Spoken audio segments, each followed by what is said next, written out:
like to call to order the special Clive Objection Committee meeting. Would clerk please call them? Councilmember Weaver. Here. Mayor Edwards. Here. City Clerk Graham. Here. Very good. Those are the three who were appointed pursuant to the Iowa Code. Next up, we have approval of the agenda. Approval. Second. Motion second from the agenda. Further discussion? Seeing none, all those in favor say aye. Aye. Aye. Opposed, like sign. Our agenda is approved. The next item on the agenda is the appointment of a chair for this meeting. I'll move that Mayor John Edwards be chairperson. Are there any other nominations or further discussion? Seeing none, please vote. Aye. Aye. Opposed, nay. So I will continue then as chair. Next, we need to have our clerk acknowledge what we have in the record already. Matthew, what do we have?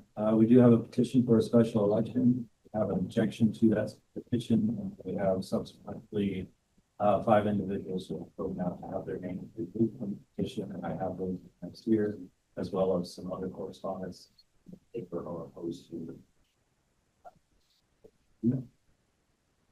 Is that 5 individuals or 5 emails? 5 emails, 7,000. These all are duly accepted as part of the record of this hearing. All right. Next, in order, we have a presentation of the objection. So this would be the opportunity for anyone who wants to speak objecting to the petition for the special election. And Matthew, do you want us to give an overview of what we have as far as way of an objection or legal counsel? Oh, sure, I can do that. Thank you, Your Honor.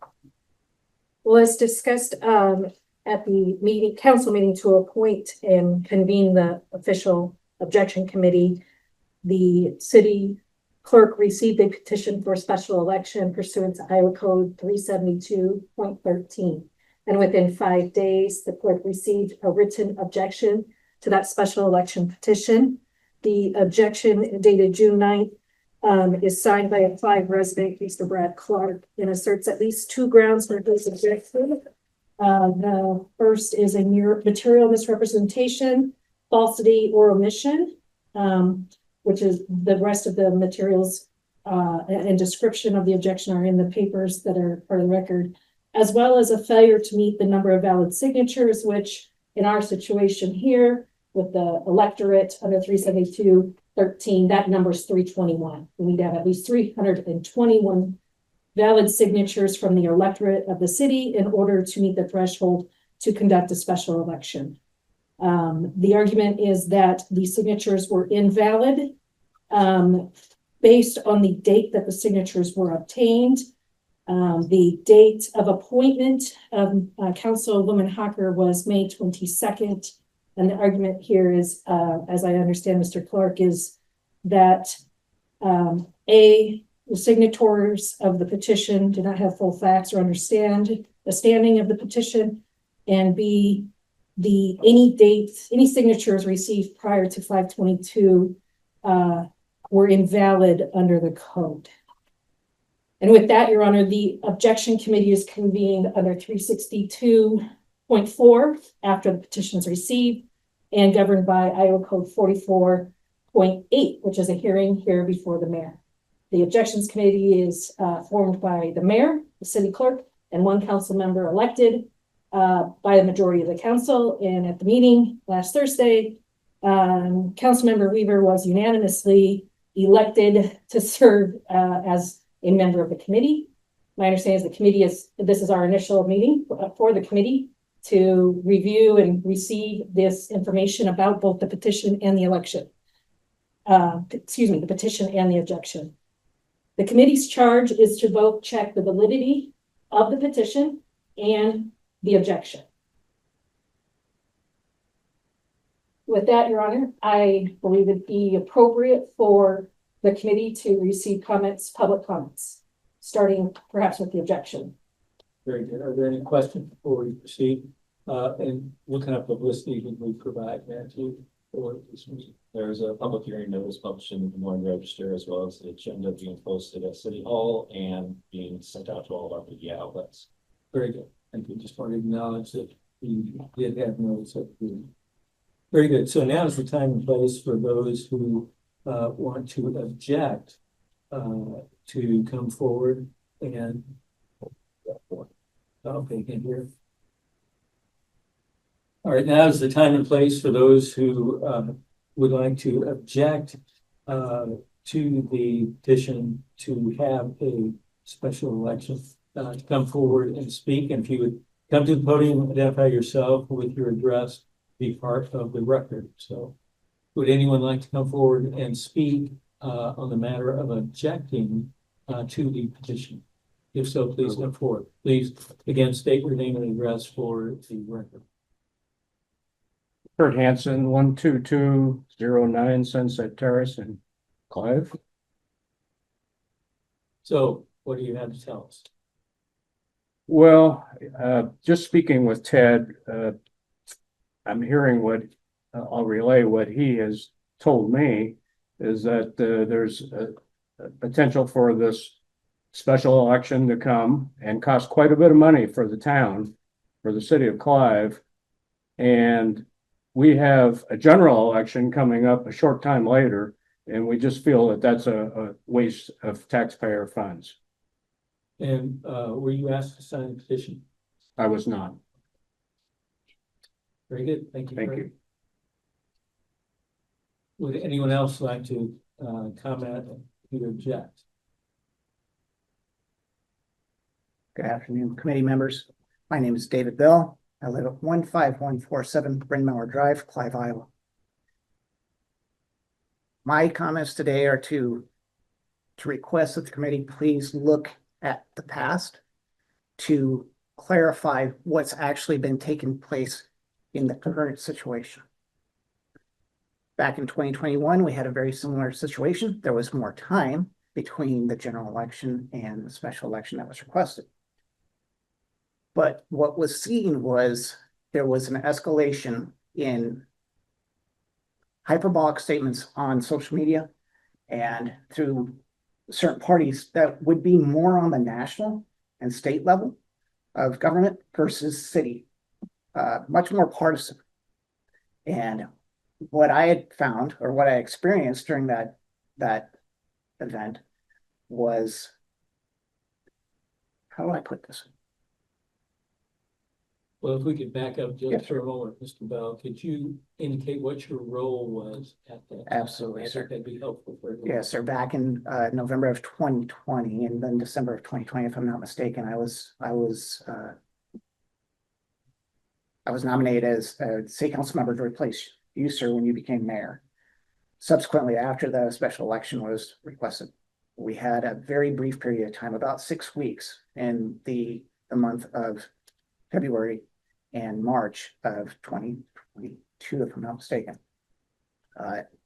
It was cold that winter, and I walked this entire city door knocking, 12 miles long, 1 mile north to south.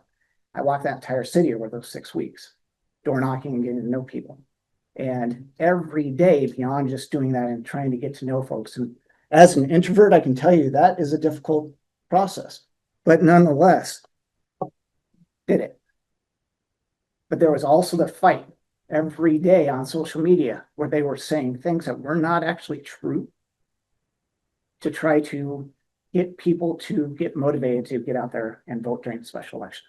My request to the committee is please take a look and see what they're saying now or what they said to get that petition started. That's what happens. Thank you, sir. Mr. Wolf, I just had a couple. Oh, yes. for the record. Yes. Were you a signatory on the petition for this round? No, ma'am. Were you approached to sign the petition? Absolutely not, ma'am. So basically your point that there's a pattern of behavior here that kind of undergirds this entire effort. Yeah, is that your point? I believe the past can definitely give you an example of behavior. And that is something that we should take a look at and do our due diligence of the current answer. Is there anything, sorry, one additional question, the council or the committee's charge in this process, their duty, right, is to explore the validity of the petition and the signatures and then the objection.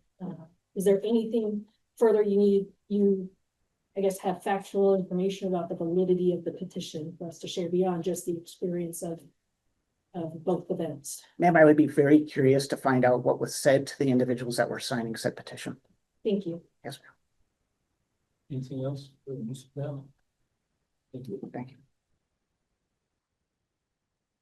Is there anyone else who would like to come forward and comment?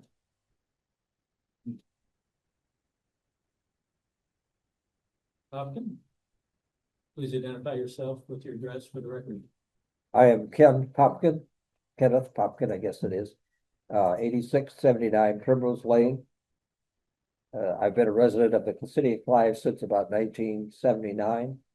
So I have I'm going to say I have invested a significant part of my life in this city. But in any event, in preparation for this particular event, I did watch the video when the council interviewed the candidates, and I thought the interviews were very, I'm going to say, interesting in the context of that the council did a good job of inquiring the candidates as to what their perspectives were and that kind of thing. So felt very comfortable with the process. And I guess as I'm looking at the committee and I'm saying, you know, what are the factors that the committee needs to take into account? And I saw three things, and one was the untimely petition, and that's the signatures issue. And then the signatures may not be eligible voters, meaning they may not be residents of the city, and that needs to be confirmed. And the final one was the fraud and misrepresentation in the petitioning process. So the petitioner makes a valid point about fraud and misrepresentation, but I didn't see anything that I had available to me that confirmed that they had a documentation of that fraud or misrepresentation. And so if I was a member of the committee, I'd have to look askance at that observation a little bit. The other observation I have is that, is the cost issue. And, you know, I did visit with Eric Klein, and he indicated to me that the estimated cost for this particular special election, if it was held, would be about $20,000. And so that's a factor in my mind that would hopefully the committee can somehow or another take that into account. And, you know, that's your problem, not mine, in that sense. Then I did note that, or my question was, if there was a special election, what would be the date of that special election? And I did a little bit of research to try and figure that out, and it looked to me as though perhaps the earliest date, well, this is June 19th, and the earliest date that I could see would be August 19th, based on what I saw. And I kind of pulled up the code and all that, but I'm no lawyer, and I don't profess to say that I know all the facts. So, but I would encourage you to ask that question. And then the other part of that question has to be, in my mind, you know, once they have the election, and I presume, you know, let's say it was my date in August, has some relevance, then when is that position, you know, when does the winner serve? And my guess would be that that winner would probably begin in August.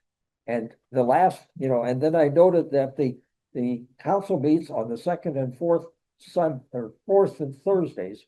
So that would mean the first time that, based on my facts, which, you know, I'm constructing them by and large, but based on my facts would say that the earliest date that that person could, you know, act as a council person would be the last meeting in August.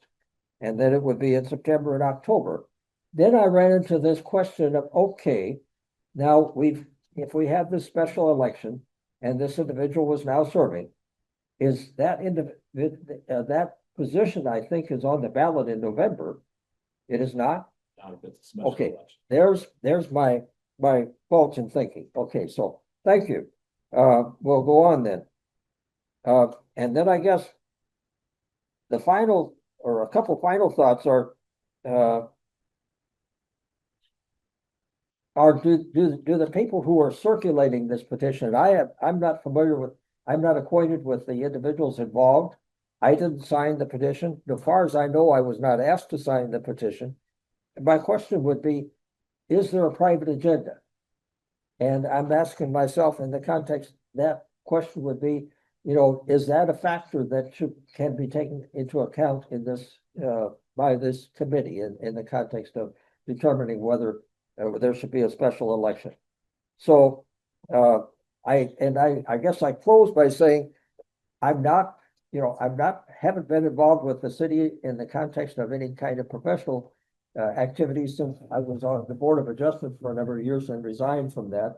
Prior to that time, I was a council person for about 8 years, but that's been a long time ago. And so the world has changed probably in that period of time. So in any event, that's who I am. That's my thoughts. Any questions? I have a few questions, Your Honor, Yes, so I don't. go ahead.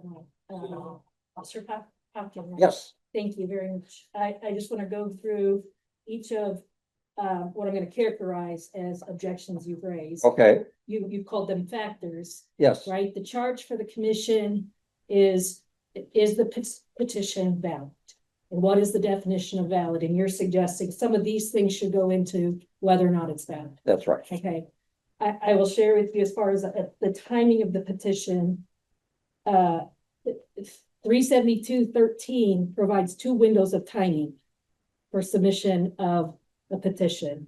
14 days after the council says they want to do an appointment, or 14 days after the appointment is made. One of the arguments is that the special election petition contains signatures before May 22nd. Do you have any, I guess, opinion or suggestion for, is that, to the timing argument? And I would suggest that that's the city attorney's role. Okay, thanks for that. Okay, and move on to your second objection. You say eligibility. This, I just want to make sure I understand. You're saying those that signed the petition, the committee needs to determine if those that signed it are eligible. And I think what I'm hearing you say is each signatory needs to be a citizen of Plot. That's right. And so these folks are supposed to go signature by signature. Well, and also an eligible voter, which is all the voting rules in the state of Iowa. Oh, okay, great. That's a small task. All right, great. Yeah, right. Okay, so that is something they should consider. And are you suggesting specifically that there are ineligible signatures on this petition? And if so, do you know how many? No, I do not. Okay, but are you suggesting there may be? It is within the realm of possibilities, yes. Do you have any facts to help these folks out, or? Unfortunately, I'm not an attorney, Something and to I think have about. I have not talked to any of these people, so I don't know whether they were forced to sign the petition or that there was statements made that misrepresented the situation. No. Okay, and that ties into your third point, so we'll move forward. Your comment about cost, right? The validity of a special election. I'm not sure I understand why cost would make a petition invalid. Is there more for us to consider there? Not particularly, no. Okay. And then I think that the main thing, I guess, that I would say from the standpoint of validity that I said was, is there a special interest? Sure. Okay. Okay, very good. I think the last, you had 2, that was a private agenda item. And then the last, my item E, I noted as you went through, was timing. And fortunately or unfortunately, the city clerk and I nugged out dates to the day based on other restrictions in the code on when an election could occur. And one of the key factors, I guess there's 2 key factors for the committee to consider. You're right, your numbers were really close on. August 19th, we actually said August 12th will be our earliest or latest date, because if an election has not occurred by September 16th, it will actually be prohibited because the general election will be within that next window of time. So an election has to happen within the window between August 12th of September 16th. And one of the second factor to consider is if there is a runoff election under 376.9, that's within a 4-week window of time. I mean, if you could consider, right, August 12th, September 16th, plus a runoff. What would trigger a runoff? I'm gonna let you answer that If question. nobody got a majority of the votes. Yeah. If we had three candidates. So I just want to make sure from the timing or earliest date, was there anything else we should, the committee should consider? I didn't raise any other points. That's Okay. correct. Thank you. That's all the questions I have. All right. Anyone else have questions, Ken? Very good, thank you. Thank you. Do we have anyone else in the chamber who wants to speak to the objection?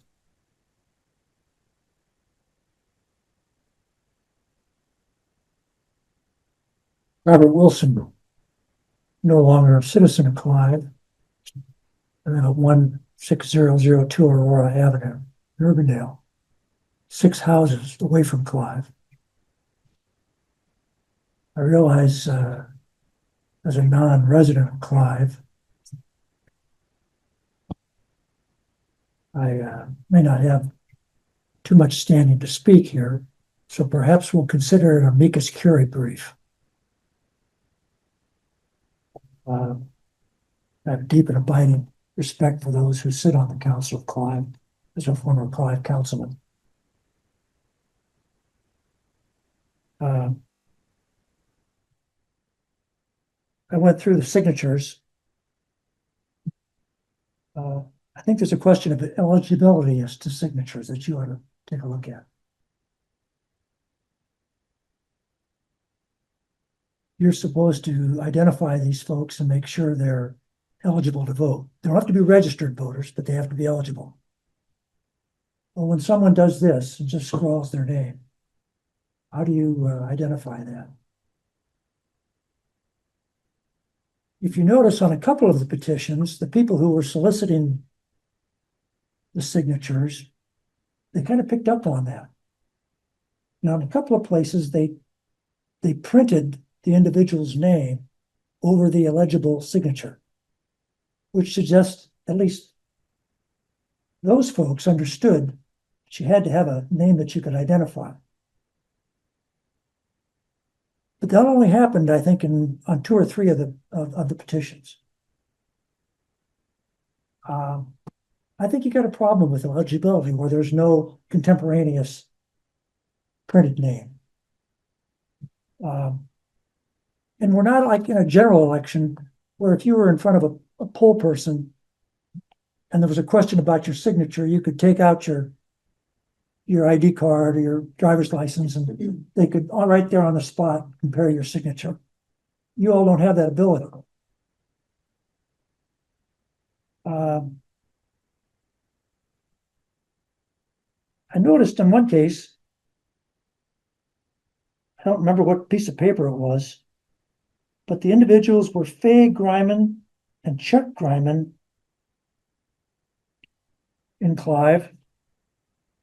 Looks to me like it was signed by the same spouse, assuming they were spouses. Now, I didn't go through every signature to see if there were any other spouses that one appears to have signed, but the handwriting is the same. So I think you can assume that one of those votes probably shouldn't stand. But I don't know how you decide which one. Assuming they were spouses, did the wife stand or not? I saw some others that I thought were pretty close. You all can take a look at that and see what you think. I know that my wife and I had different signatures completely. Finally, I think this is the argument that carries the day, I would think. I did some research on the issue of early signatures. Not surprisingly, I found nothing in the Iowa Code, no case law, nothing on the Secretary of State office that talks about early signatures. That said, I think this hypothetical or slippery slope argument might be something that you all might want to consider. Let's say you accept all of these early signatures. and there's no requirement that they be dated after the appointment of the individual. Let's say you accept that argument. Where does that slippery slope take you?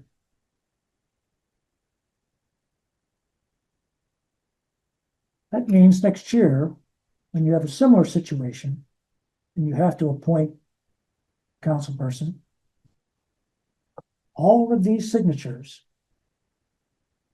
both pre-appointment and post-appointment,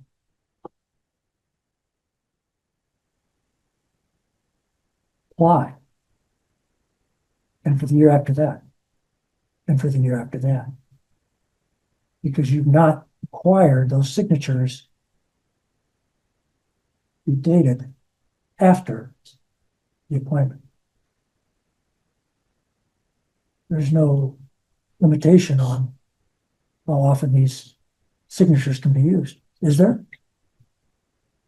There's a deadline for when they have to be turned in, which would be 14 days Well, afterward. sure, but I take these signatures next year, when you're replacing another council person, I take these same, how many names you got?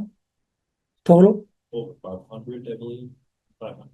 You take those 500 names and you drop them off. Assuming people haven't moved. Am I missing something, John? Mayor? Good question. Code is silent on it. It is silent. But I think otherwise you run into a real problem with signatures that never lapse.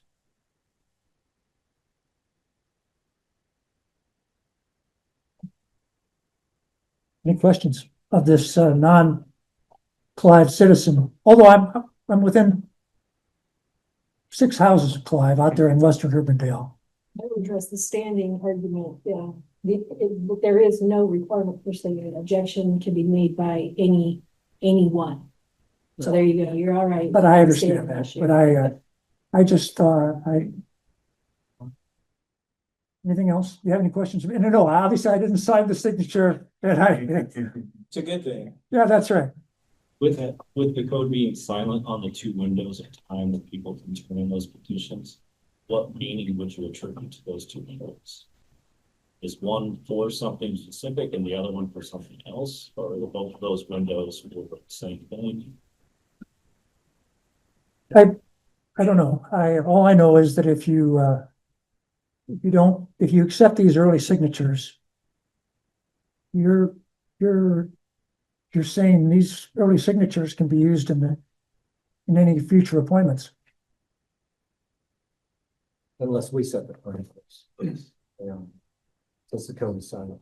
Yeah, well, my argument hopefully suggests that implicit in that statute is a requirement that they be signed at least after the appointment is made. That's all. If the objection is to the appointment, but if the objection In is the to, petition. or if the objection is to the appointment or the petition, so there are 2 different objections that you can make. No, I'm sorry, I'm talking about the petition signatures. So there's a window of time when you can turn in that petition. A petition to object to the process of appointing, or a time period to object to who was appointed. That how I should understand it? I'm concerned about the signatures that were signed before the appointment. Which And if you accept those, if you don't find an implicit requirement that those have to be filed after, then you run into the problem of being able to use those in any future appointment situations. Am I missing something here? The form used is Open, petition requesting special election. yeah. It doesn't say, there's no date on it. And it doesn't say for the appointment of so-and-so. Nope. Yeah, it's unlimited as to time, Mayor. Any other questions for Jeff Wilson? No, Good to see you. and you guys are doing good work. Thank you. Nice job on that drug dog, by the way.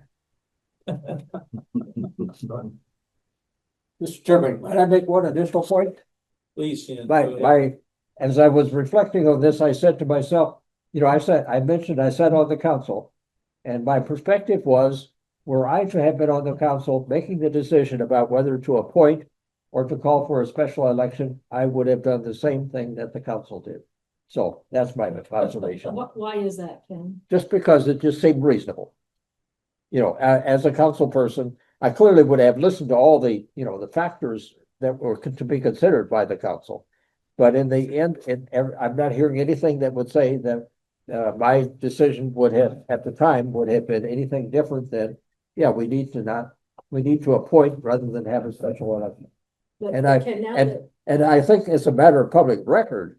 There was a time when I was on the council and there was a situation where we did make an appointment had to make that decision, and I voted to make the appointment. So anyway, that's my observation. Thanks, Ken. Is there anyone else in the chamber who wishes to address us on the objection? Yes, sir. Scott Ryan, 1644 Northwest 122nd Street. First of all, thank you guys for serving the city, and you guys do great work. I appreciate it. And for those of you that served in the military, appreciate that. Well, thank you. I don't know anything about the signatures, so don't ask me questions about those. I wasn't approached on the petition, but just to clarify, so the council person that did get appointed would come up for election though during the general election, right? In November, yes. So there would just be that couple of month window potentially before they would be held to a vote and people could decide if they're the right person or not moving forward, correct? So my big objection is any special election that I've ever seen, and I've lived a lot of different places around the country before here, in the South and Northeast and beyond. Just the turnout is minimal, and it's not a good representation of what the people in that area wish to happen. And so I think that's my key reason why I don't think we should do a special election. Let the person be appointed by people who are very capable. Should just look at you guys, I guess, but and then 2 months later, let the people decide as a whole, not just a small subset that you see in a special election. Thank you. Any questions for Scott? Thank you. Thank you. Other comments on the objection?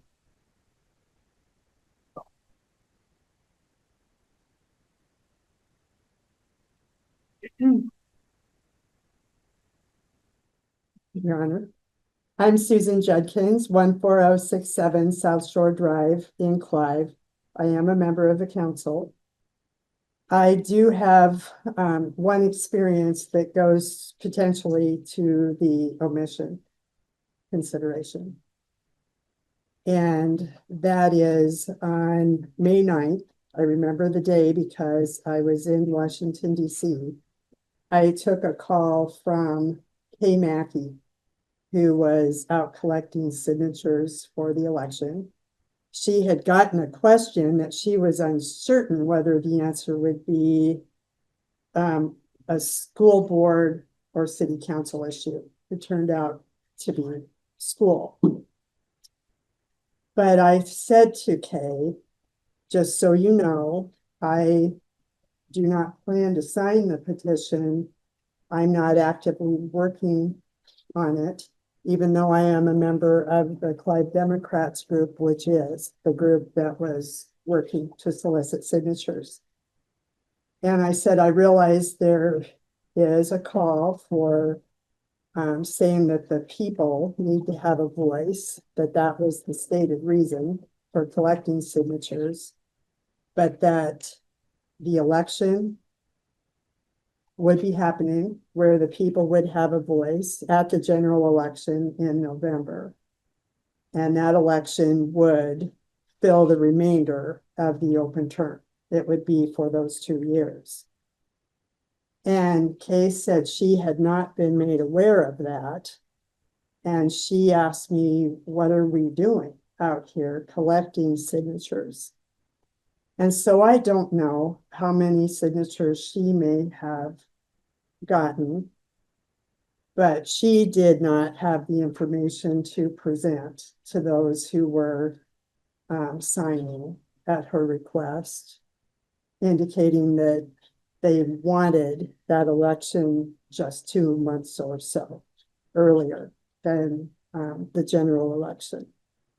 So I wanted to enter that into the record. Thank you. Any questions for Susan? I appreciate that, Susan. Thank you. Is there anyone else in the chamber who wishes to speak on the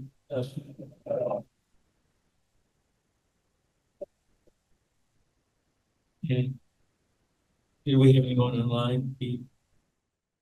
Your Honor, I've been texting with folks online to indicate that if they would like to get our attention, they can send me a text and then we'll facilitate a way to get their audio into the meeting. This time I have not received any chats back at us, but I'll continue to monitor through the meeting. It may be a situation where somebody who is would speak at this time because of just the timeliness of when they're getting in or getting our attention may need to come back to sort of this portion of the meeting. Apologies for the technical troubles. All right, well, we'll move on to the opportunity for the petitioners to provide feedback to the committee. So do you have anyone from the petitioners who would like to approach the committee? If so, please come forward to the podium and give us your name and address for the record.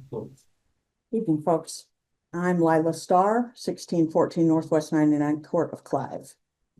I have a lot of material. I'm going to read some of my intro, and then I'm going to speak a little extemporaneously, and then I have some documents that I'm going to cover.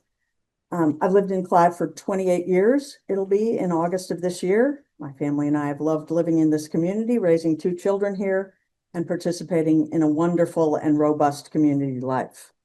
I'm also an elected official, and it's been my honor to serve on the West Des Moines Community Schools Board of Education since November 2021. And I'm very proud of the collaboration that's been developing between the school board and the city council.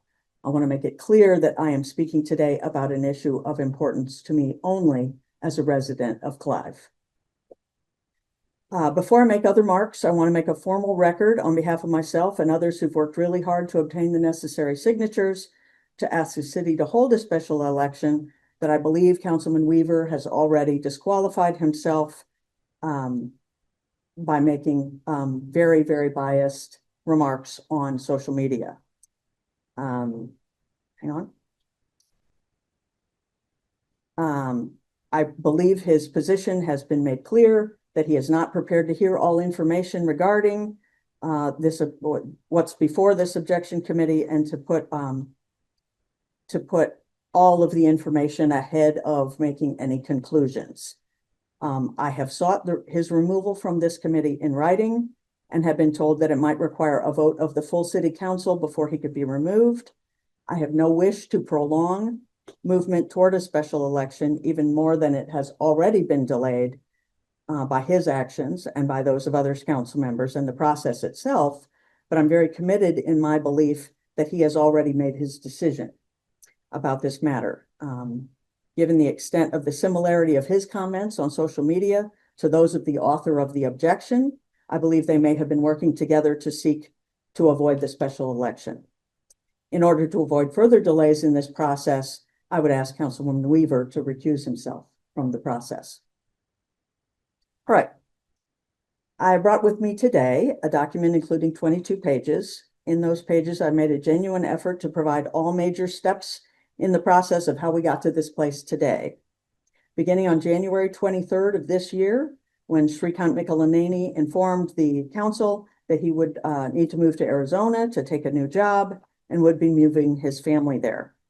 Because the Clive City Council has been appointing its own members for what I understand to be about 40 years or more, many of us assumed that if we didn't take steps to make our wishes known, that the council might just do so again.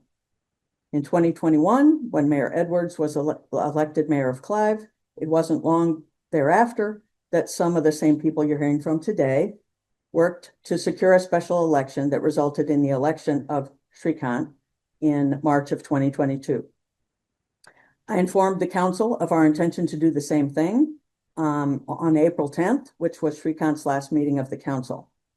Shrikant had sought to first see if he could continue to serve until November. If that was not possible, he was hopeful that his seat would remain vacant until November, as he knew of no law that would prevent it from remaining vacant.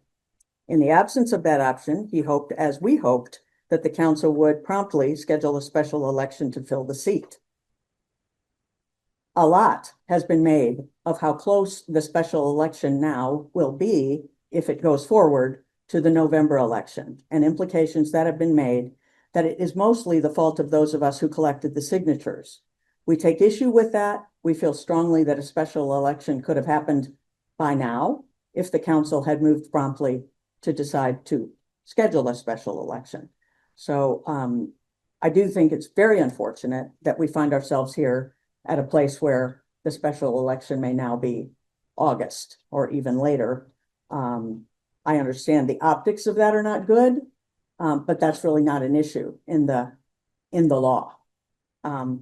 So as I say, I have brought forward, there have been in this objection, which I don't see has any basis in the law.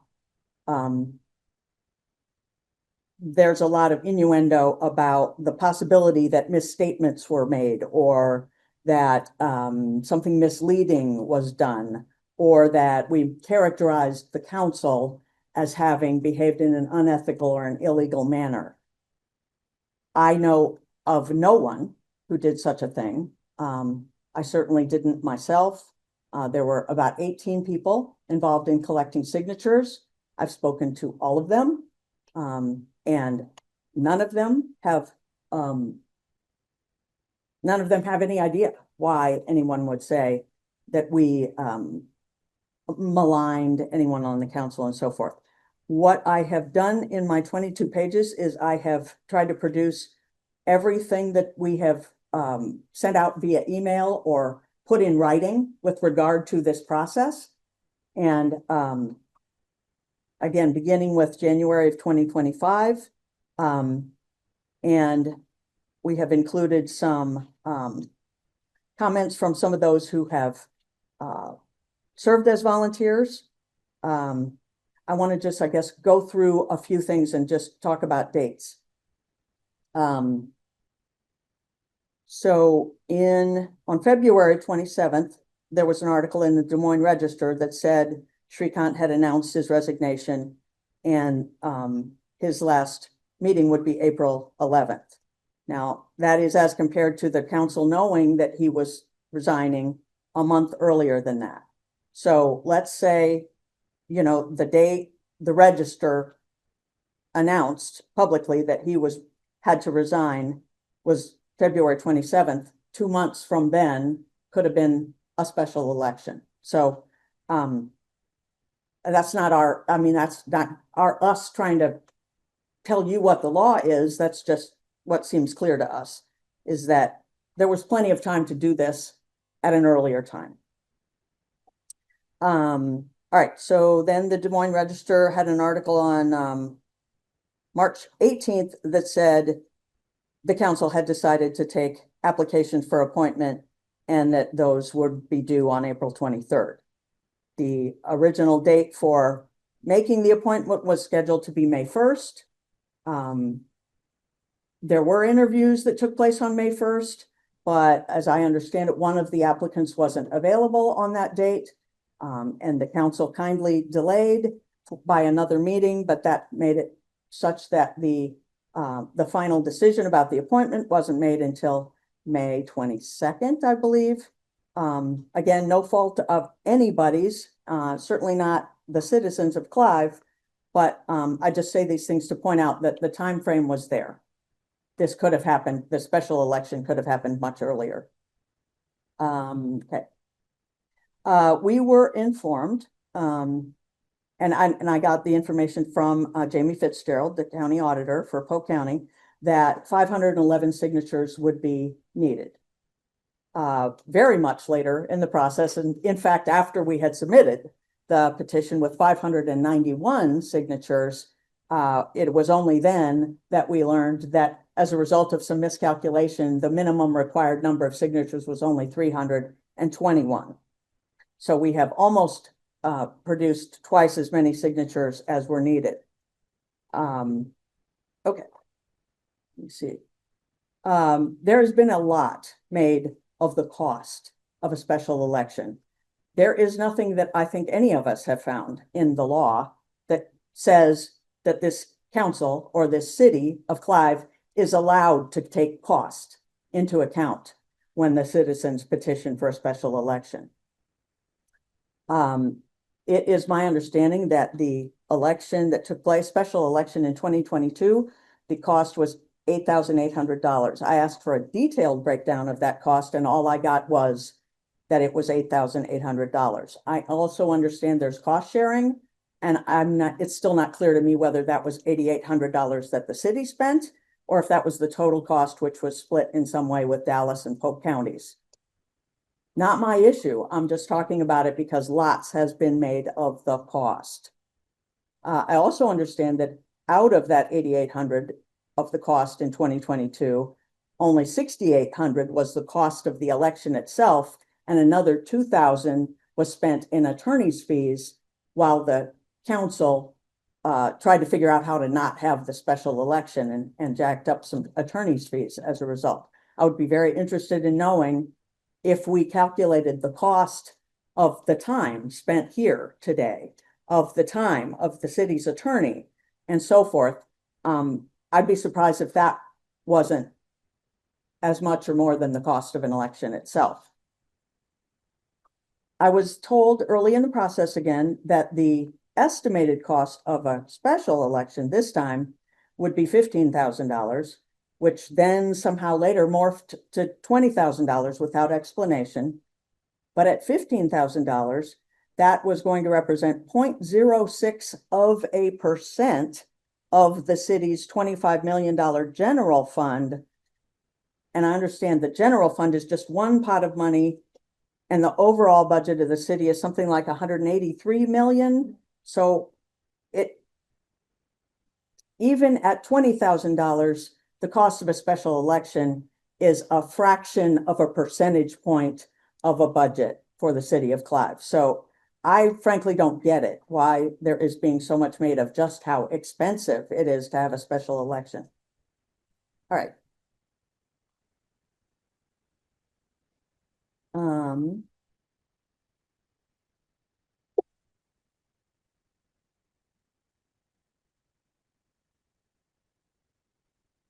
So with regard to the issue of the timing of the signatures, I think we've already heard from at least one or two of the objectors that they found nothing in the Iowa law that speaks to any basis on which you could disqualify any of the signatures based on the date they were signed or whether they were before the date of the appointment.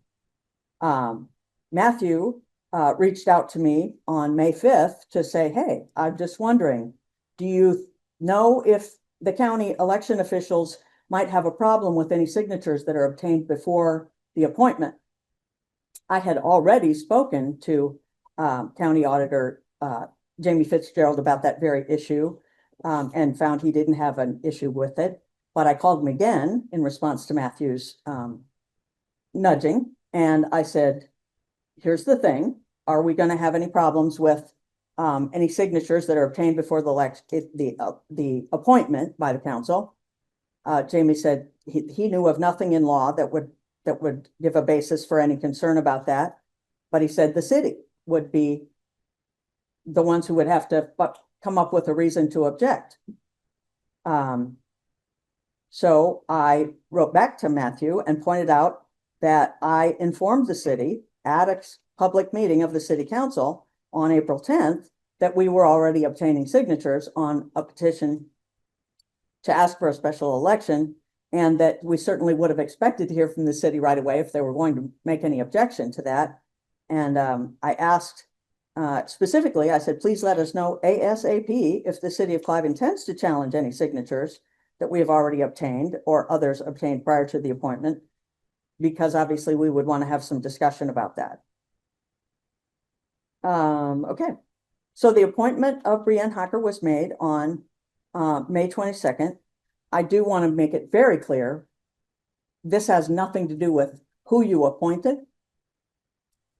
From long before we knew that you would even have an appointment process versus a special election process, those of us who were talking about this issue believed it was about how the citizens decide who their representative is going to be, not about who the council represented or appointed or who was elected and so forth. All right. So we delivered 591 signatures to Matthew on the 2nd of June. I thought it was interesting that earlier in the meeting, Ms. Stanger mentioned that there were 5 days from the delivery of the petitions. I thought I heard her say. Business days, ma'am, Okay, is the way the code reads. business I days. did say 5 days. I will expand to say 5 business. Thank you, days. appreciate that, because that threw me off a little bit.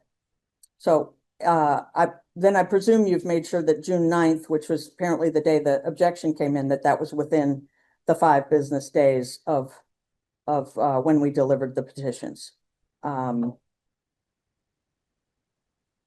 All right. With a few hours to spare. All right. So this objection came from a Mr. Brad Clark who doesn't, I didn't hear that Brad Clark was here this evening. Am I correct? He is not present. His objection is part of the record. Okay. I'm not trying to be facetious. I have hearing loss and I couldn't hear all the speakers, but I didn't think any of them were Brad Clark. So, okay. So, once, of course, the petition was obtained, we tried to figure out what we could discover about Mr. Clark. He did not appear to us to be a person who signed the petition. We are not aware of anyone who knocked on his door. We are not aware of anyone who was obtaining signatures who spoke to him. So our best guess is that his allegations made in the objection are hearsay from other folks that he got from somewhere else, because we don't know of anybody who spoke to him. As a matter of fact, in research we've done, it appears he didn't change his voter registration to the address that he said is his address on the letter until the 12th of June, as in, a few days before now. He was registered to vote in West Des Moines as of last November. So we wondered if he even actually lives in Clive. He certainly owns the property on Sunset Terrace, but he also owns property in West Des Moines. He changed his voter registration to Clive on the 12th of June. Or so it appears to us. I mean, it's a common name. We could be mistaken. Maybe we could get clarity from legal right now.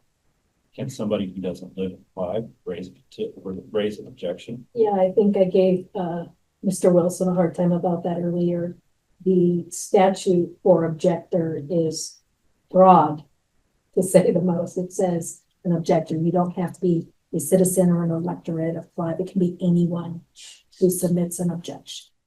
So if the argument is interesting, okay, standing for an objection, I hear you, and I will direct to the committee. I don't believe that that's a concern from legal counsel's perspective, but I've noted your comment. Wow, thank you. That's really interesting. So you have to be an eligible elector in Clive to sign the petition, but not to challenge the petition. I agree that it sounds It's bizarre. weird. Yeah. These 3 statutes are as clear as we've ever seen, right? Yeah. Facetiously. Yes, yes. That is correct. The objection statute says objection. It does not have an eligible elector like 372.13 does.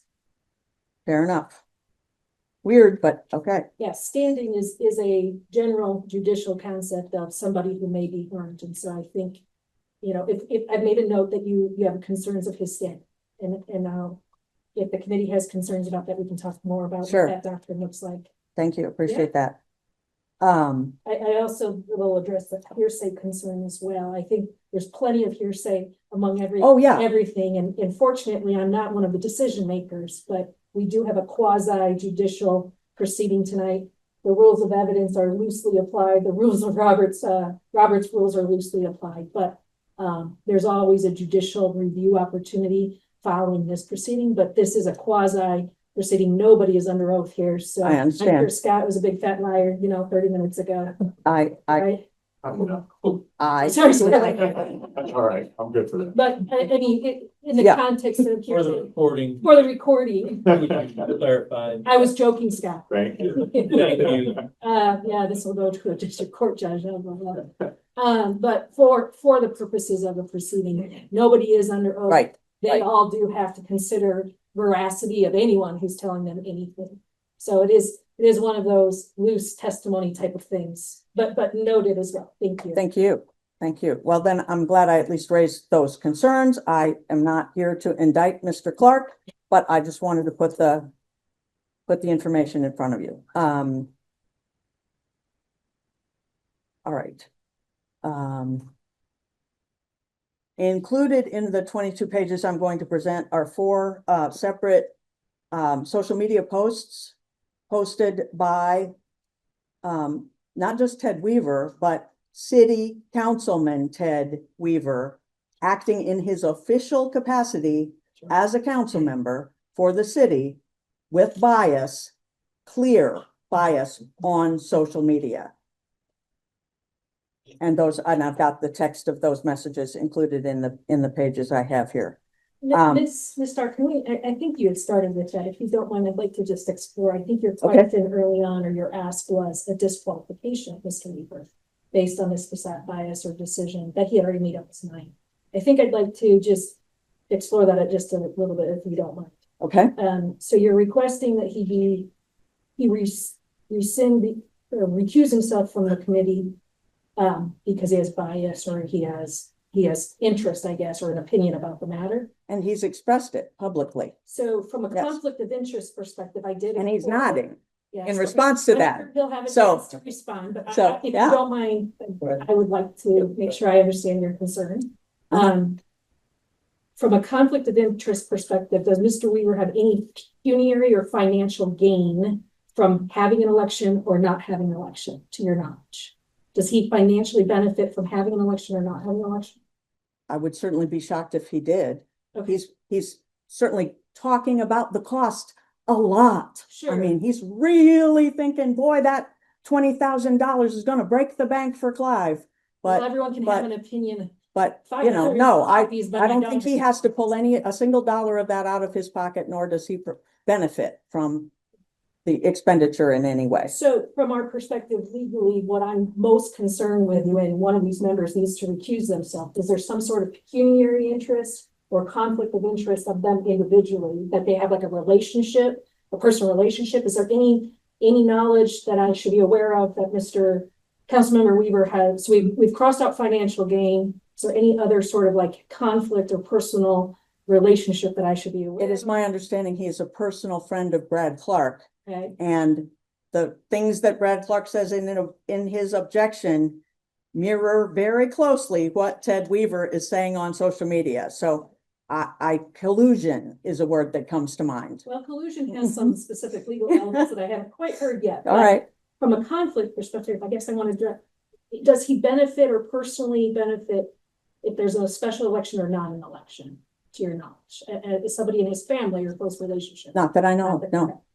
So I just want to make sure that there were facts I wasn't aware of, because my advice so far to the committee in reviewing your concern of recusal and disqualification is that there was no sort of conflict to worry about that would justify his recusal. I think everyone in this room has an opinion that they bring to the table today. And I guess I would ask Mr. Councilmember Weaver, are you coming into this with an open mind, willing to listen to all of the evidence before you make your decision, after you hear everything that is presented? Yeah, of course. I'm gonna listen to all the evidence. I have made my position clear from the very beginning, from the first time I heard of this possibility. I've been consistent and I've been open and public about it. And so that nothing has changed with that. Now, what's interesting and rather ironic, in my opinion, is that the rest of council has the exact same opinion. You heard Susan Judkins tonight. She has the same opinion. This is not a partisan issue. The entire the entire council is not, it's not a majority, it's unanimous. That we all share the same opinion, and guess what? As our council just said, this is not a court of law. I'm allowed to have an opinion, and I'm allowed to express that opinion. So now, here's the reality. If That there's doesn't, no- that hold on, doesn't hold on, suit I me let you well, talk. but, I let you talk. okay. If we have to look at evidence and facts. If there's no evidence or facts that back up my opinion, then you'll be fine. You got nothing to worry about. We have to look at the facts and the evidence, and if there's evidence there, then we'll make a decision based off of that. Otherwise, my opinion's immaterial.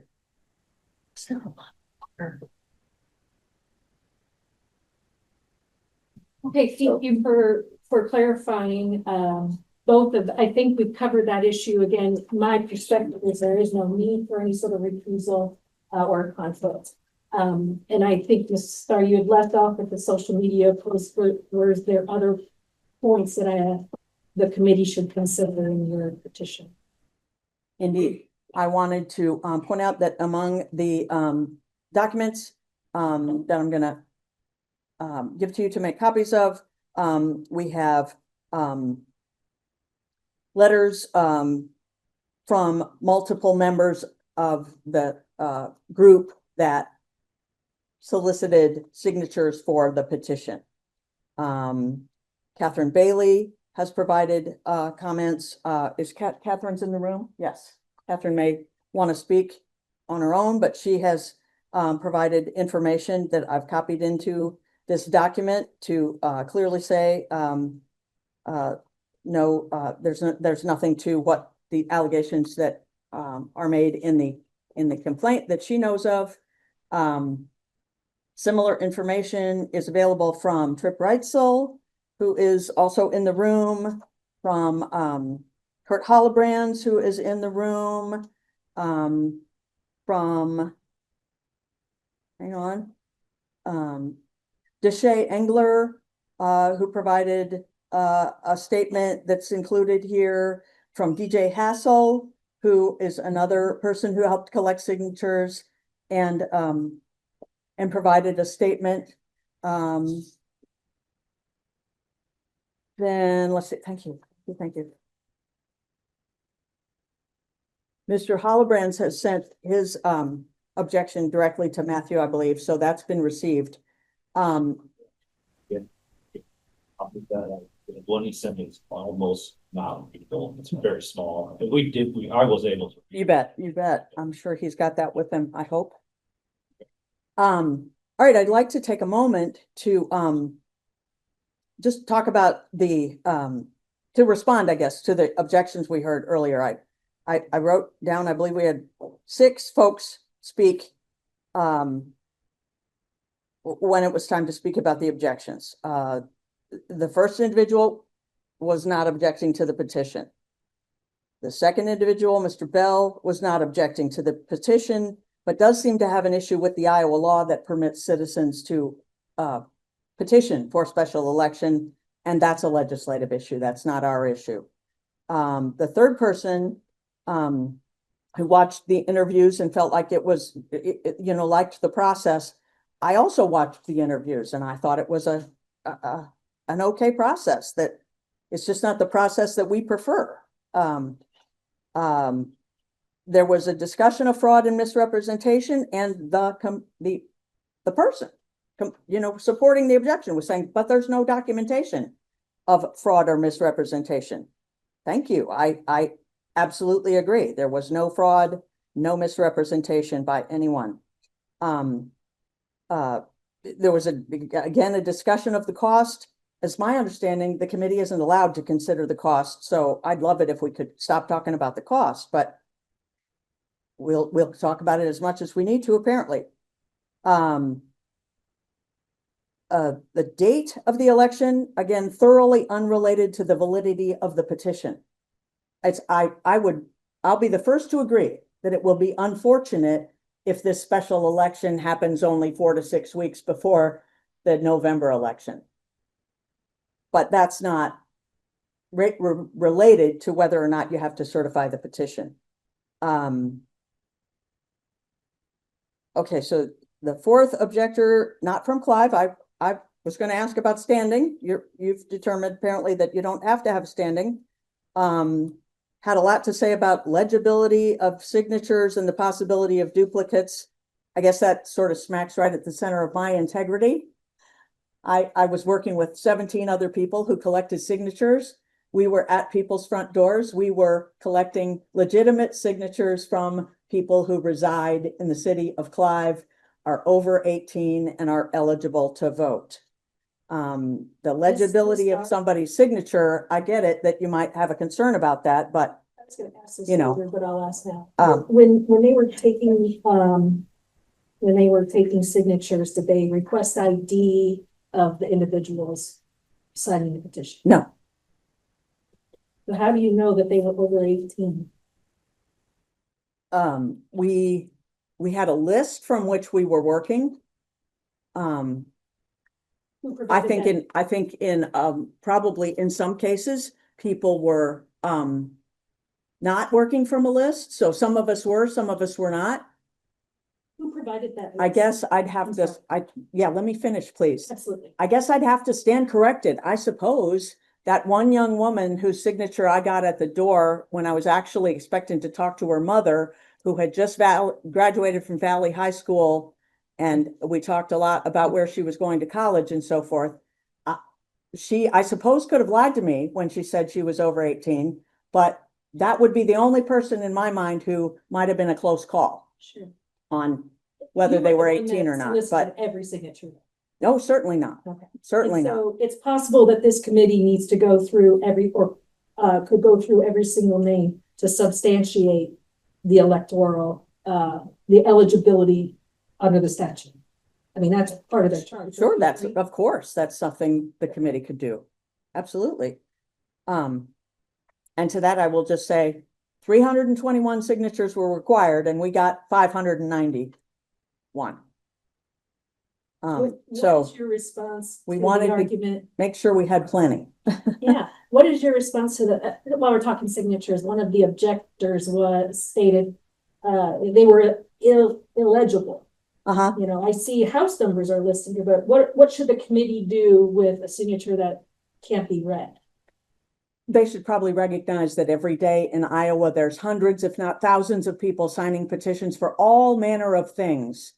And if the criteria that everybody used was that your signature had to be legible, we'd probably have a lot of problems all over the state, if not all over the country. Lots of people don't write legibly. Sure, but doesn't 364.2 say, or 2.4, let me make sure I don't switch them around. Doesn't it require for a valid petition certain requirements of each signatory? I mean, the validity of each signature is Yeah. an issue today. Do you Well, I agree? can certainly say we asked people to write legibly with some Sure. regularity. And the objector did say that they noticed that a few people, as they knocked doors and noticed maybe the signature wasn't terribly legible, they also printed that name in, below. We did not ask that everyone do that. I can tell you that I and some other people had petitions out on our porches, and we had a face sheet on it that said, please write legibly so they can read your signature, so can we require that of people? I don't know. Well, I guess my concern is this committee has to require that of what they're looking at. No, they do not have to require that Oh, signatures are legible. Okay, so I I'm don't reading think that's- 62.4 subsection 1, which says a petition of voters is authorized by the code if signed by eligible electors. Right? They have to make a decision on every signature as whether they are eligible electors. Do you agree with me that that's the law? Yeah. Okay, I do So- believe that's the law. they need to determine the eligibility of each one of these signatures pursuant to the law. Mhm. Okay. That's their job to do, not mine. I think you raise an interesting point. I'm sorry, we were on legible signatures. Do you mind if we touch on one of the other points on that signature issue? Mr. Wilson raised. Okay, oh, I do this too, where I signed for my spouse. What's your position on that? Where Faye either Faye signed for Chuck or Chuck signed for Faye. What are your thoughts about that, where the signature looks like it's one person on behalf of two? Do you think that though both of those signatures should count as eligible signatures? I guess I think that's a thing that the committee might want to think about, but here's my take on it. I didn't have that instance happen this time around, but in the previous signature drive back in 2021, I did have one spouse who was at the front door who said, like, honey, can you come sign here? And they said, sign it for me. And I heard the other person authorize the spouse to sign it for them. So they did. And I felt like that was probably legit. They were both in the house. One had asked the other to sign their name for them. So that happened once that I can recall. So your comment is that's up for the committee to decide if that's legit or not. You're not sure. Yeah. Okay. Yeah. Okay. I think that hit the illegibility and eligibility question. I interrupted you again. You were on going through your objectors' responses. Thank you, by the way, for the dialogue. Sure.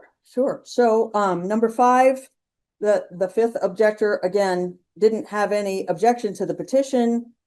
Just talked about the fact that turnout sometimes is lower in a special election. Not an issue for this committee to determine. Now I do want to respond to what my friend Susan had to say about Kay Mackey, who's a friend of both of ours. Susan told me about that call that she had with Kay Mackey a couple of times. What Susan doesn't know is that after Kay had that interaction with Susan, which kind of set her back on her heels a little bit, and she was like a little confused about the information, Kay said she wanted to have a phone call with me, and we did, and we clarified, and Kay went right back out and started collecting signatures again. So yes, there was a moment when Kay was a little confused about something. She got some clarification and she was right back out there collecting more signatures. So Kay's question was, hey, we are petitioning so people can have a voice. And what was the clarification you provided? I don't remember all the details at the moment, but it was just what's the, it's okay.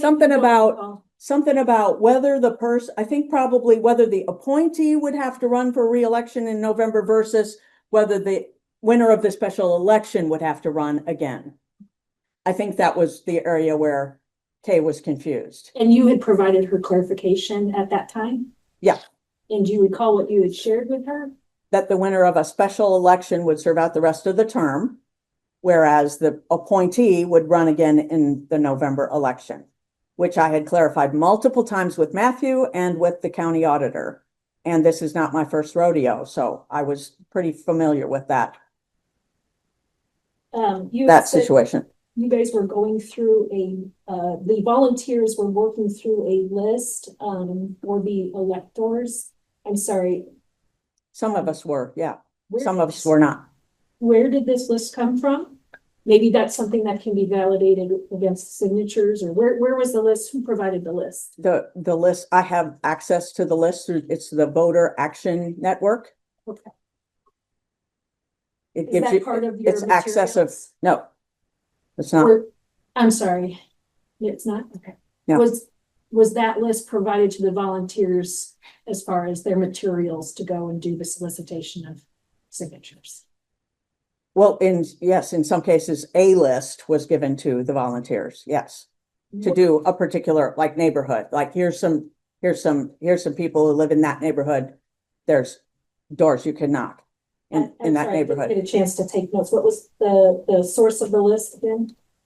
Voter Action Network. Thank you. Yeah. And were there any talking points provided to the it's in your packet? It's in, yeah. Okay. Yep. Right. Just want to make sure we have a complete record. Everything that anybody might have used as talking points came from either an email that you will see in this document, or there was also, and I meant to stop on it when I got to it. So let me just,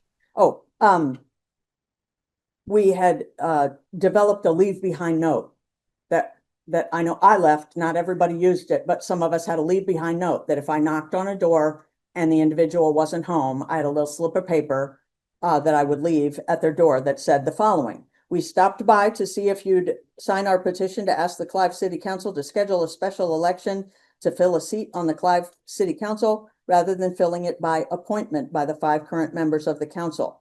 If you're willing to sign, you can go to either of these addresses and sign the petition. And I had my front porch and Tripp's front porch as an address where we had petitions out there. And People could come by and sign if they chose to. Right, and that's in the material, Mhm. submit to the committee? Yep. Okay, great, I'll take a look. Yep. Thank you. Let me think. I keep interrupting you, Mr. I know, Sorry. it's- You're on objectors. It's It's a lot. it's challenging because there was like some conclusions I was going to talk about, but I'm not hitting on them at the moment, Other but questions. we're if you good, want, I just think. for clarification. Yeah. Maybe we'll go that and maybe that'll trigger, I think I did want to look at, your concern. You raised that the law would not prevent it from remaining vacant. That's incorrect. Iowa code actually requires an appointment within 60 days from the vacancy, or else a special election will automatically be held. 372.13 subsection 2 requires an appointment within 60 days. Otherwise, the clerk has to ask for a special election. So that it couldn't have stayed open. I'm not sure where that information came from. With earlier you had said, Mr. Yeah, as I was recalling it, that was simply Shrikant's question when he first announced that he was leaving and didn't know when he would leave. You know, he was asking, is it possible to leave the seat open till November? And the answer he got was no. He got that So- answer from the city manager.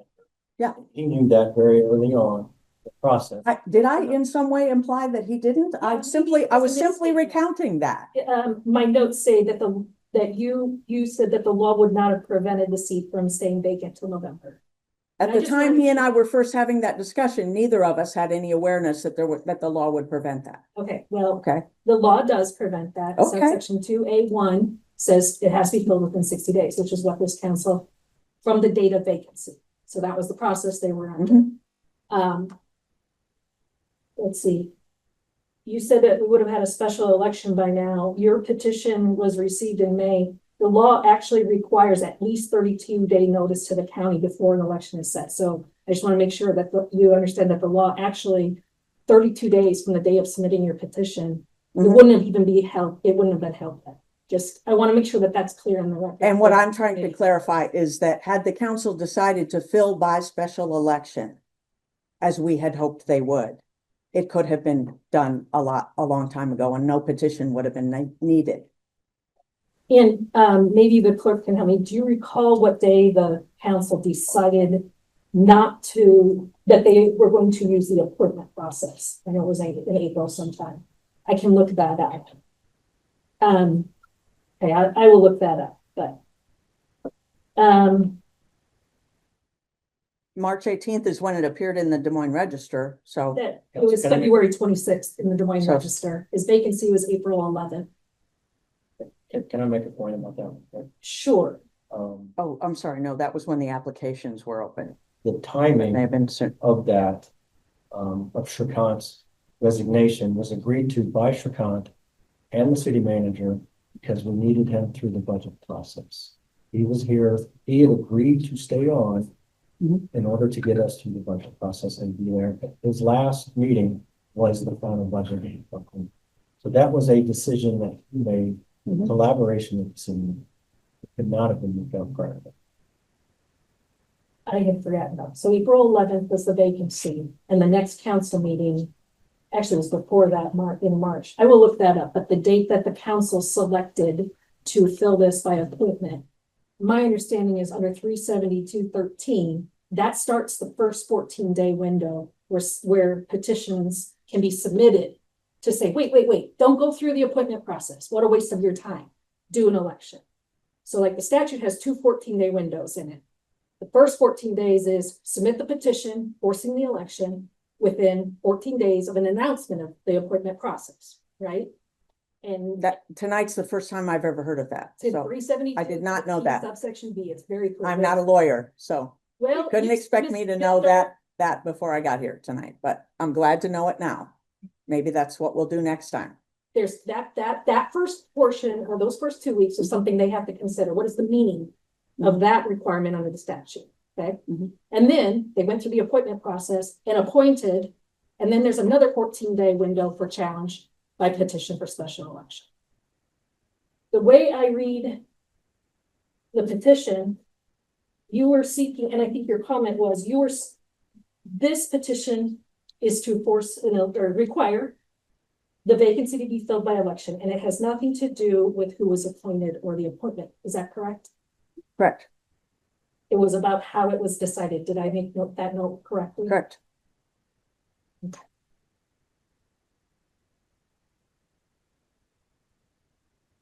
I want to address a couple of your comments regarding the timing of the signature, since we're talking about that. Mr. Graham, the clerk, did raise an issue for you back in May about the timing. And you had made a note that you spoke with Mr. Fitzgerald, who's the county commissioner. Did you have anything in writing from him that you can provide us as to his opinion on that date issue? No, but I think he had also shared that with Matthew. So I was on that phone call with Matthew, and his comment to us was, I make no opinion about whether those dates are valid or not. That will be up to the city. So I was on that phone call with him because I was surprised to hear that he provided you the decision about the dates. I didn't say he provided a decision. I said, he said there is nothing that he knows of that would cause him to have any problem with that issue. Matthew had asked me to see if the county auditor was likely to have any concern about the dates that the signatures are obtained. So I was following Matthew's question. I asked Jamie, is your office, he'd already answered that question for me once or twice before. I asked him again, is your office going to have any concern about when the signatures are on the petition as it relates to when they make their appointment in the city of Clive? And he said, not my issue. I don't have any concern about that. That would be the city that would need to decide if they have an issue. Okay. Was that feedback from Mr. Fitzgerald in writing? You asked me that already and I Yes. answered. I said, no, Apologize. that wasn't in writing. Thank you. All right, there were multiple questions. To add input in that, you did ask me if the city was going to object to that. Mhm. And to my knowledge, the city has not objected to the petition. We received an objection from somebody else, so I gave you Fair. feedback as soon as I had it in my hands. Right. And Pete was quoted in the Register having said that the appropriate number of signatures had appeared on the petition. And that gave me another sense that the city had no issue with, the dates of the signatures. They were in order. Well, But then the objection came. I- That's the impression I had. Yeah, I will clarify, the statute requires a four corners look by the city clerk of the petition.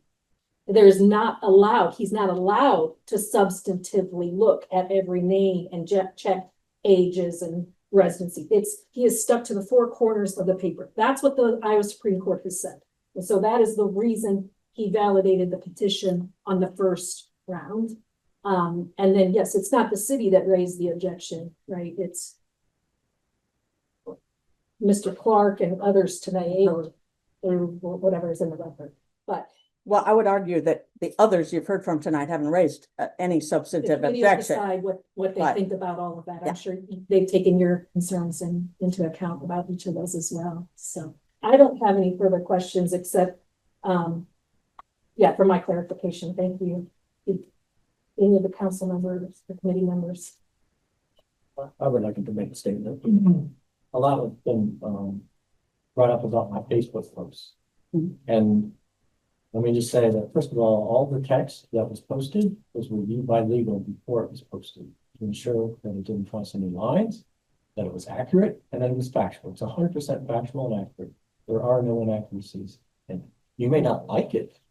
That's fine. I don't like your opinion. You don't like my opinion. It's okay. We can agree to disagree. But there was nothing inappropriate or inaccurate about it. Again, I'm allowed to have an opinion and state that opinion. Now, I find it ironic that you're claiming my bias when the whole reason why we're here reviewing this is because of your bias and the fact that you didn't provide full information to the residents who signed that petition. And so you can prove that I personally didn't provide full information. We are starting to gather evidence. Wow. We're gathering evidence. Okay. So Okay, you provided Councilman. partial information. And so what I did was I filled in that puzzle. I put out the rest of the information to provide full context. Again, you may not like that context, but everything that was stated was factual. And the fact is, for my solicitation, I don't have to solicit your supporters. You already have it in your petition, right? So what I was doing was providing information to those who did not believe they had all of the information and signed under false pretenses. If we don't provide that information, how are they going to know to object? They won't. So I provided that information for them so that they could have a forum to respond. So I stand by the Facebook posts. I won't apologize for it. And in fact, if this process continues, I will continue to do it. So, I'd like to respond about your Facebook post. Sure. So you say in your Facebook post, what was omitted, as if you know for a fact what every single conversation was with all of those 591 people. It's my turn now to speak, I thought. What was omitted and the unstated context from this framing were the following facts. I'm flabbergasted that you think you know how every conversation was framed. You say, by the time a special election is held in August, the normal regular election will be 2 months away. I don't know that that's an issue under the law in terms of whether the city has to certify a special election. Next bullet, you say regular elections have a larger turnout than specials. I don't know how that's an issue for whether you certify the petition or not. A special election will cost the citizens of Clive at least, you say, $20,000. I don't know how you could know that. You've gotten a couple of estimates, as I understand it, from Dallas and Polk County. I don't know how you could know that it's at least anything until it actually happens. But again, our position is cost isn't, I don't know where you would hang your hat in the law about what it's going to cost.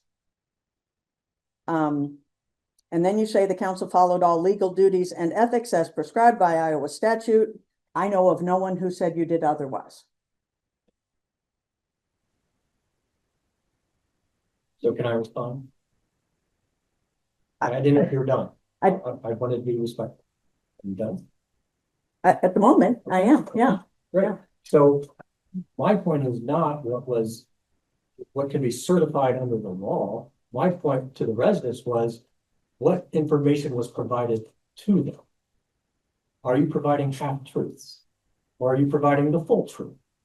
So my household may be a little different, but in my house, when one of my teenagers provides me a half truth and not the full truth, even though they know the full truth, we call that a lie. So, maybe my house is different, but that's what we do at my household. So when you know, and here's the thing, you talk about the timing and not knowing at the time, we knew the timing from the very beginning. As soon as this happened, we knew we could look at the calendar and say, oh, well, a special election is going to happen in August. That's 2 months from the regular election. Why would we do that?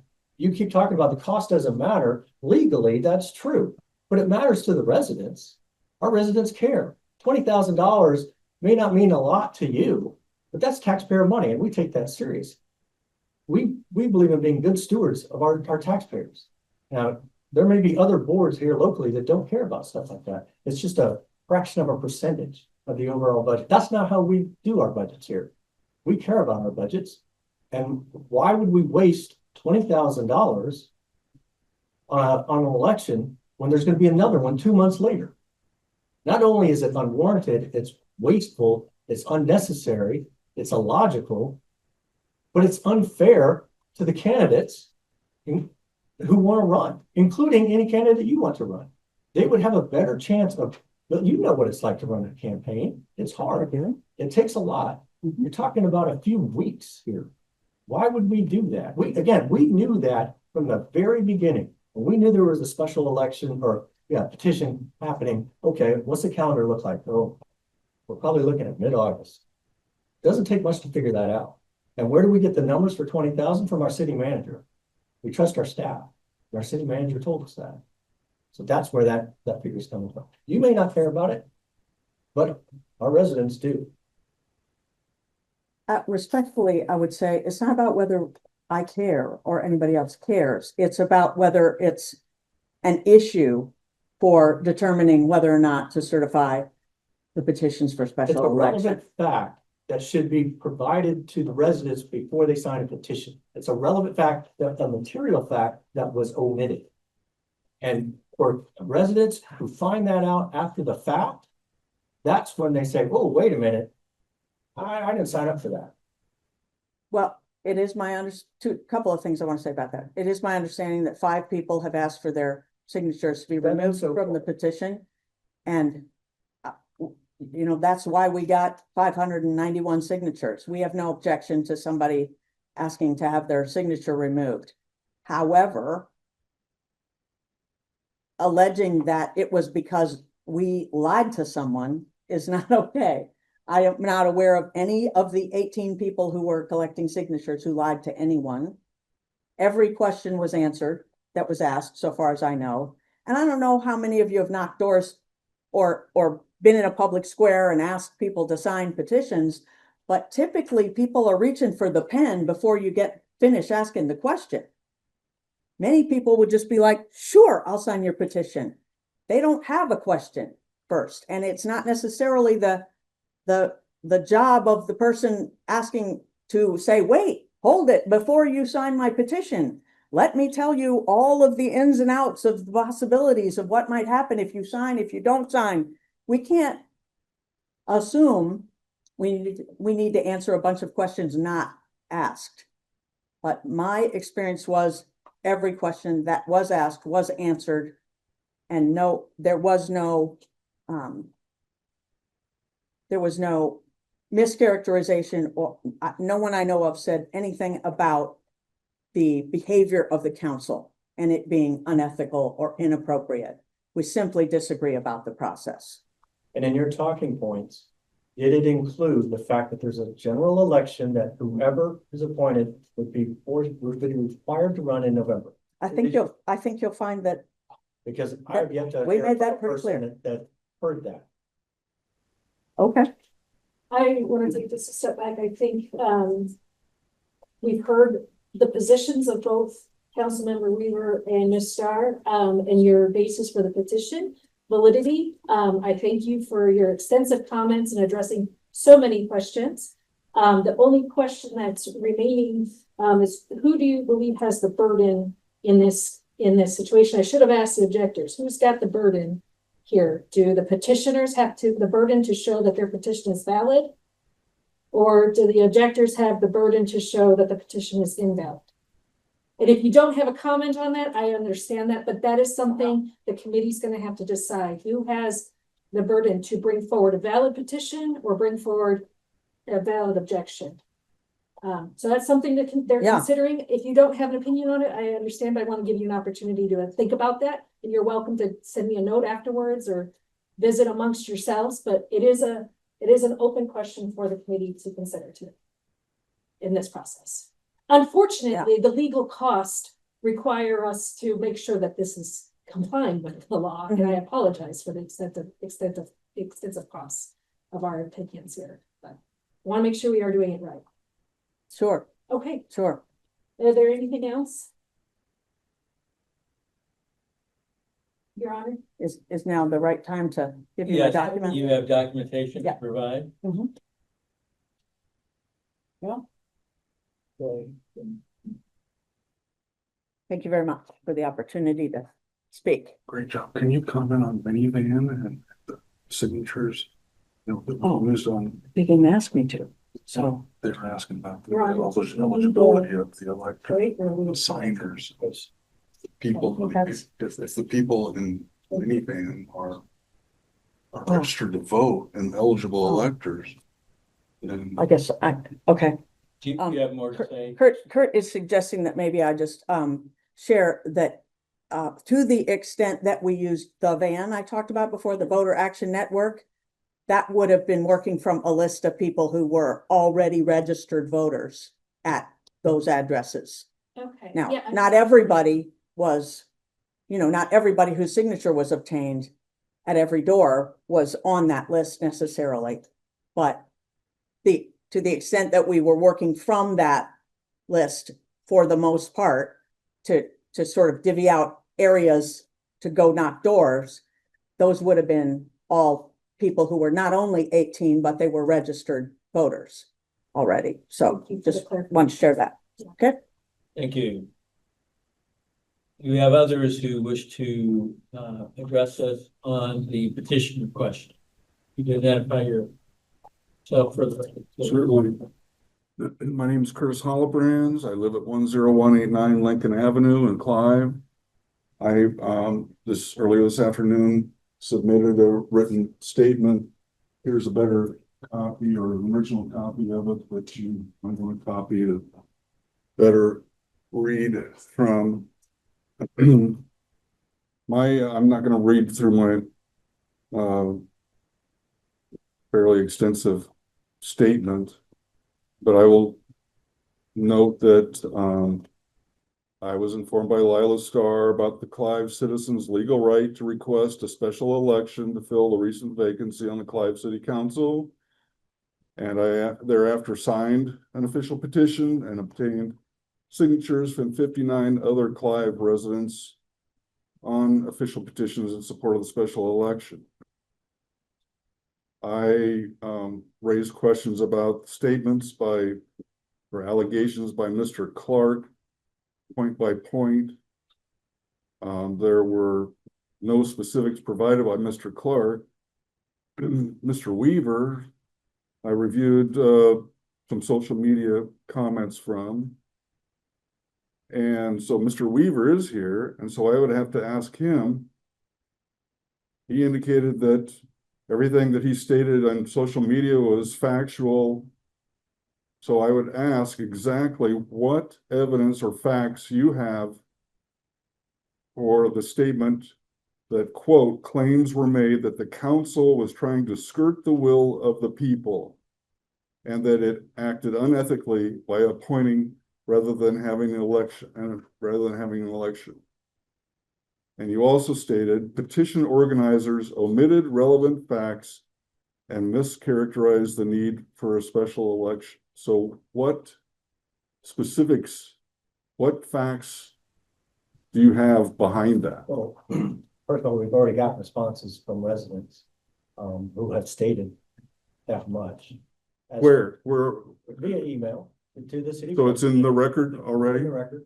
Five people, is that We what? have 5 emails with 7 individuals, and we're just in the early stages of gathering evidence. That's the whole point of this process, is there evidence? And again, if there's not evidence, then you guys got nothing to worry about.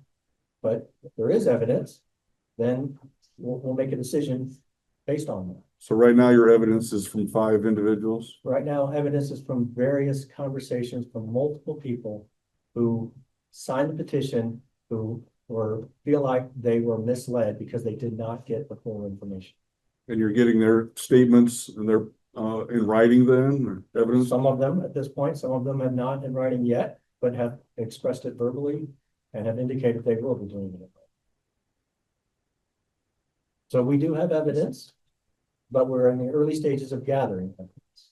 And so some of that evidence indicates that claims were made that the council was trying to skirt the will of the people. These are allegations that the people that were requesting signatures on this petition were saying things like that, saying that. Words to that effect. Okay. I'm not saying that every volunteer said the exact same thing. Obviously, that would be silly to say that everyone said the exact same statement. Well, beyond that, again, my paragraph number 2 basically states that I'm aware of no statements by any person obtaining signatures or any evidence at all indicating, as Mr. Clark stated, that there were material misrepresentations, falsities, omissions, claiming the city council was attempting to prevent people from having a voice or say by avoiding an election, or that the city council should not have the right to appoint a candidate instead of having an election. These are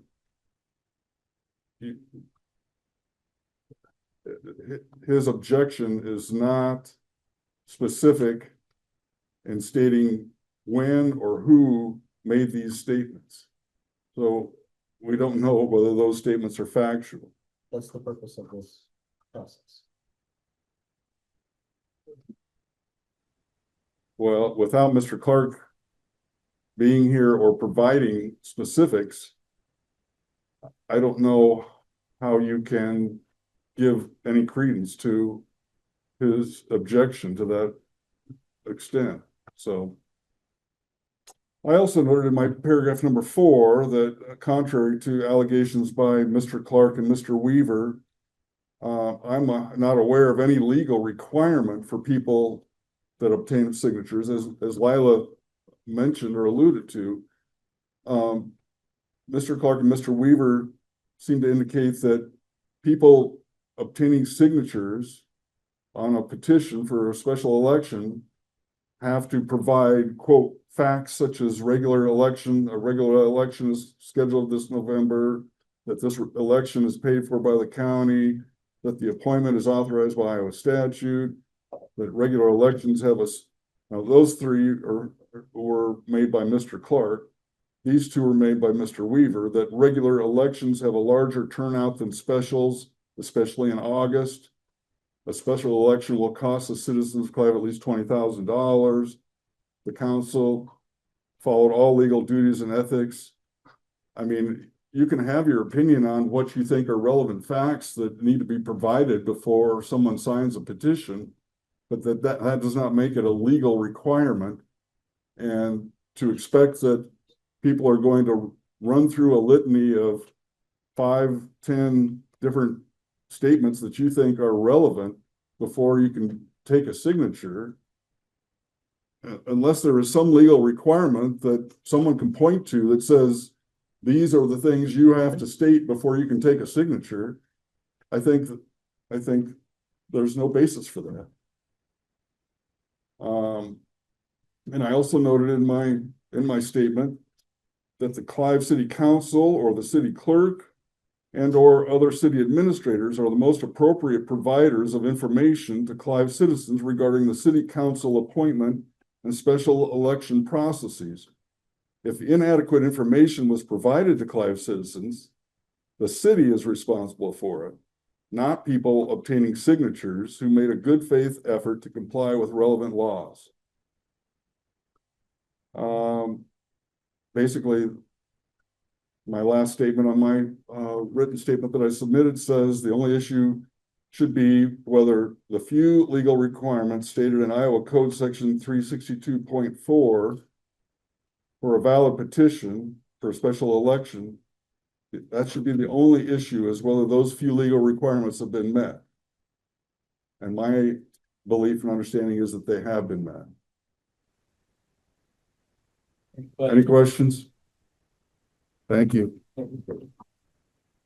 You have anyone else in the chamber who would like to address us concerning the petition?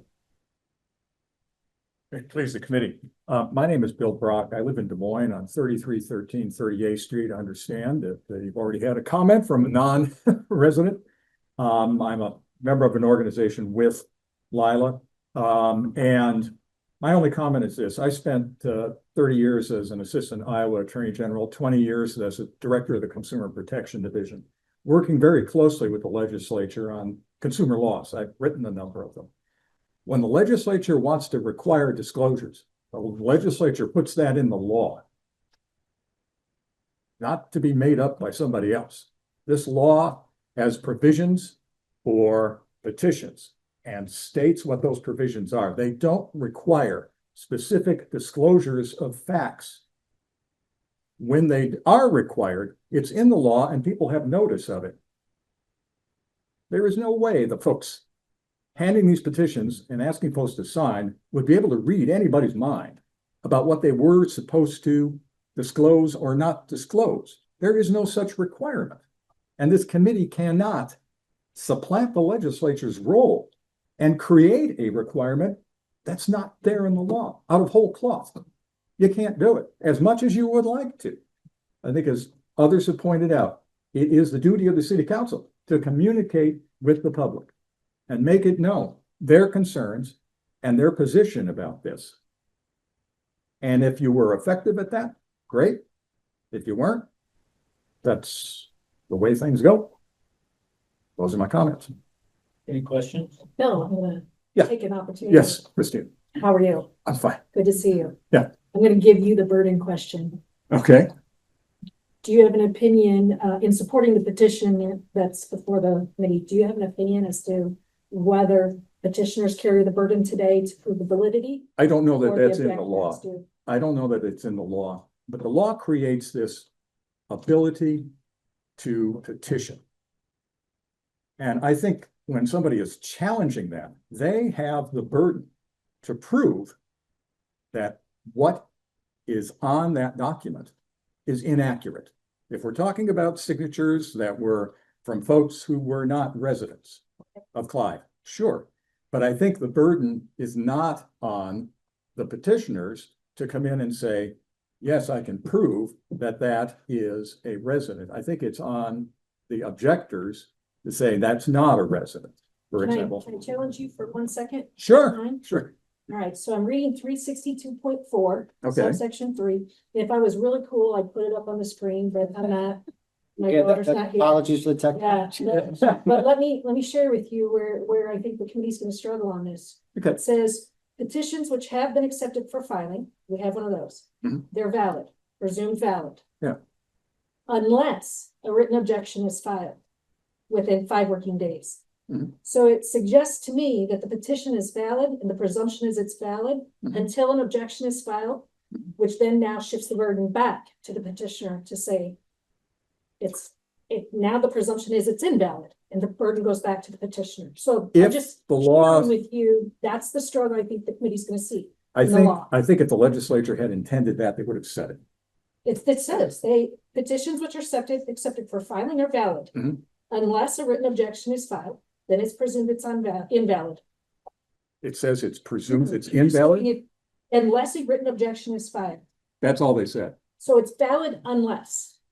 So we don't know, I guess, is what I'm suggesting. Yes. Okay, we agree.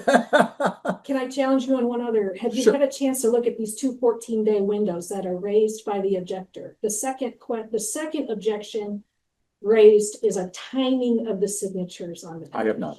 Okay, I won't trouble you with that Okay. because these folks will get the chance to earn Yeah, some gray hair over you that. know, I know Jamie Fitzgerald very well. And I think if there had been a concern, he would have raised it. Well, I was on the call with him and we tried to get him to commit. And he wouldn't. So Okay, here we are. all Thanks, right. Bill. Great Sure. to see you. Good to see you. Is there anyone else in the chamber who wishes to address us on the petition? If so, please come forward and identify yourself.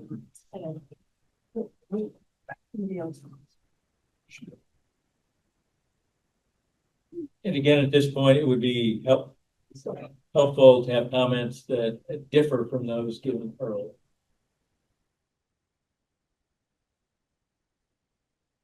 I'm Trip Breitzel and I live at 8932 Sunny Hill Drive, and I have lived in Clive since 1970. So I've been around a while. And I just want to ask, if I could, what's the purpose of this meeting? Because I must have come away with a different idea of what was going to what was the objective of this meeting? So could someone, first of all, clarify that for me? Sure. Your Honor, you want me to do that? I would love. Oh, okay. Well, I'm going to reference the code section that created this monster, section 44.8. We are here under Iowa Code 44.8 for an objection committee to consider the validity of the special election petition that was submitted to the city and the objection that was raised to that petition to decide whether or not the petition's valid. Okay, so can you explain to me, when is the evidence gathering done? Or when is it due? There is no deadline in the statute. The committee decides upon review of what's before them, what they need further or what decision to render. It's up to the committee. And then what does the code say about this impacting a timeline for an election? It makes no statement about that. And the city is pursuing what we've called dual tracks. We are pursuing both the special election requirements and the objection and petition validity consideration at the same time.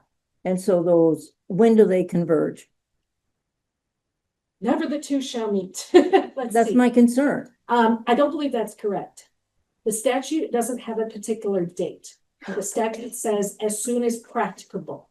That's the standard. As soon as practicable, the special election shall be held. And the reason I'm asking is that I'm concerned that Mr. Weaver, who has 5 names right now, right? 7 on 5 people. The city has received. Oh, the city has received, but you trumped them. I mean, you went out and got them, right? I don't believe that's true. I have posted on Facebook, as you know. Yeah. And I have solicited input from residents because they don't have the information. And so I'm trying to provide that information to them. Just as Mr. Brock indicated, that's our responsibility to do, is to inform the public. So that's what I'm attempting to do.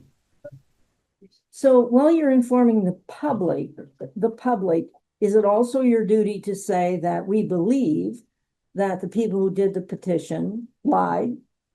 Your duty to say to these people, the people who collected these are, I forget what the other ones are that Mr. Hullebrand listed. Is that also your duty? Or is it just to give them the facts? The facts being, okay, here's what the timeline looks like. First of all, we were told that it was early July, late June, early July is when we could get an election. So somehow today it became late August or whenever in August. So the dates are moving, and it's really hard for somebody doing a special election, trying to get a special election, to know what the targets are. And then I want to know from you, where are the pertinent facts? So in this, all this innuendo in the social media is whatever he thought we missed. But where are the rest of the facts? Okay, I believe that the city council has an obligation then to make it clear in a variety of ways that these people, that here are the facts about that. Here's the timeline. Here's the timeline. Here's the person we appoint. If they have to run again in a special election or an election, special or not, right? Here's the timeline for what we know of right now, and everybody should know it, for God's sakes. They live in the state, but they don't. It's a fact. They don't care. So here's when the next election is going to be, right? Then the special election petition comes along. You can say, if a special election petition comes along, then the person who was appointed would have to run again. Or no, would not have to run again. If they are elected in the special election, they don't run again for 2 years. All right, so it's not a waste. And I just want to clarify about some of the percentages of the, I mean, Lila, you know, and talked about like 1 million or something. You're actually the last budget I saw, and it wasn't final. I can't find it. You hide it on your website. I have no clue where to find it. But it doesn't come up really in a search, but I did find one that was a while back, a few weeks back, that was a close to final one. He said, you know, it was pretty fun. It was a draft, but they thought it was pretty final. And I believe the number of the total budget was 823 million. The total budget for Clive. What's the total budget for Clive? Everything, not the general fund. I mean, everything. Because I can't find a number. I can't find the budget. I can find a budget for the police department. I can find the budget for, you know, this department. When it was presented to the council, what they were proposing. I don't know. Well, I think we're straying away a bit here from, Well, I'm looking for facts though about the money. well, I think we have your email address. Our assistant city manager can email you that information so that you got it. Okay, so in the facts that we were giving, so I'm saying the people need the timeline. That's something the council should educate people on. Then we could have taken it if it had been there, and could have given a copy to the people if they wanted it, if they asked for it. Now, I know for a fact that I gave that information to the volunteers. I gave that information verbally. If they had a question when they were out, they called me. I have no idea why Kay Mackey called Susan. Maybe they just, you know, it's the first name popped into her head and they're friends. However, I know that people had the information. People get it, they forget. So people called me and asked for it again. But I find it hard that you were giving facts with all these other innuendos that you think it's impartial. My concern with Ted Weaver, Councilman Ted Weaver, I don't have any problem with him saying something as Ted Weaver. I have a lot of issue when he's doing this kind of thing as Councilman Ted Weaver. You know, under the guise of giving facts. And that's why I don't think that he can be impartial on this. I just have a hard time believing you're going to be impartial. I think your head is so full of what you think the council believes, there's no room for any other information. So, anyway, I also sent you a letter with a bunch of my objections and, you know, answering some of these things. I'm never shy about speaking.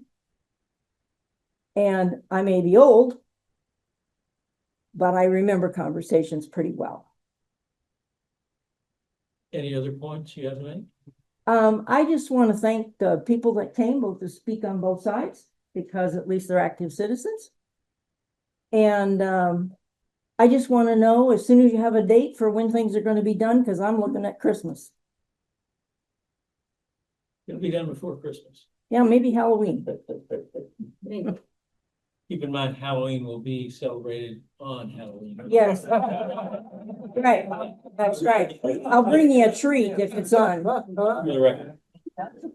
Next trip. And I think we have someone else.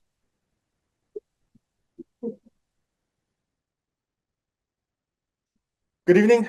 My name is Kyle Bailey. I live at 1557 Rio Valley Drive in Clive. I was one of the people that solicited a few of the signatures. I know that you asked that new points be made. I will try to make a couple of new points. I will also try to be brief. I'm hungry. I want to go home and get some dinner. But I also wanted to stand and be heard, as is, I feel, my right and duty as a citizen. So I've not heard any actual evidence of any actual fraud or missteps or reasoning that these signatures would be considered invalid. I've heard some conjecture that maybe an individual didn't put their own signature down, it was a spouse, but there's no actual evidence of that being the case.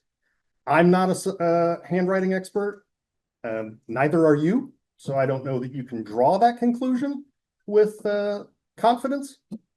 Nobody has said that the addresses that were listed are outside of Clive, so they're not actually residents. Nobody has said, I've seen this name and I know that that person is not over 18 or that they're not a registered voter. So there's been no actual evidence presented, just kind of a little airy conjecture that any of those signatures are not valid. There has been one and only one objection that was filed with the city in the timeline laid out in the law. Their concerns, and you might have to remind me exactly what they were, was dates. So far, I've heard that there's no rule in existence on when the signatures could and could not be collected, just rules of when they had to be presented. So if that is the case, if there's no Iowa code, there's no case law, Jamie Fitzgerald said he wouldn't weigh in on the decision, then maybe it is up to this committee to decide what the rule is. If that is the case, and I'm not so sure that it is, but if it is, then let me suggest that if you care about what citizens have said to you, they've expressed their First Amendment right and told you what they think. If you care to listen to that, then the rule that you adopt will be one most generous towards the voters. And that would be, I think, after the resignation was announced, we as citizenry had a pretty good idea that you would choose to appoint and not elect. So that date, I would say, is the earliest and most generous date that you could draw as a line in the sand and say signatures collected after that date are valid, before that date are not. That would address the person that says, well, we could take these signatures and turn them in 2 years from now at whatever the next vacancy is. That slippery slope argument, I find it ridiculous, but you can actually make a rule and say, after the vacancy is announced, that is the date that signatures can be collected, because that's the first time that people have a pretty good idea that an appointment is probably going to be made. What else did the one objection that's filed actually say? I'm going to summarize, if you don't mind, Yeah, Mr. Bailey. by all means. There were two in the written. The first point is based on fraud, misrepresentation, or omission. The Okay. second one is based on this window of time in the statute.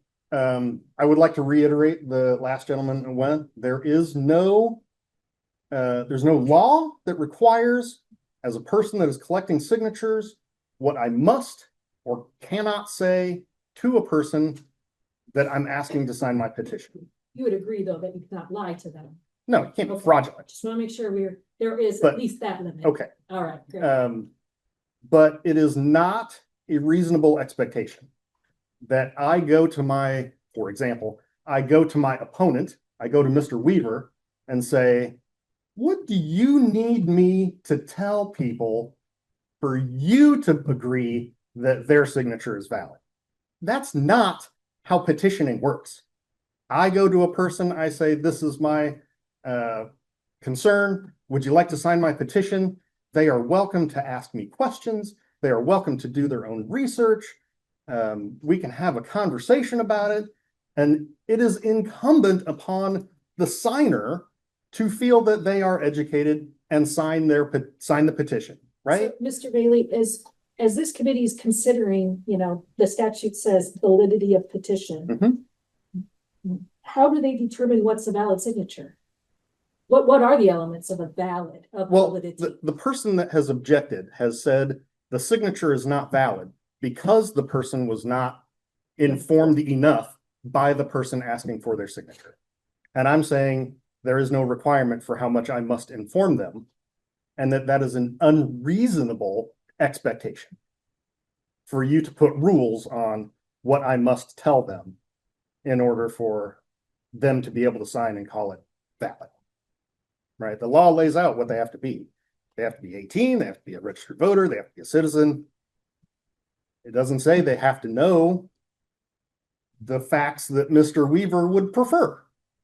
It does not require that. Yes, sir? No, I was gonna see if you had any other points. Oh, I'm sure that if I stood here longer, I could come up with one or two more.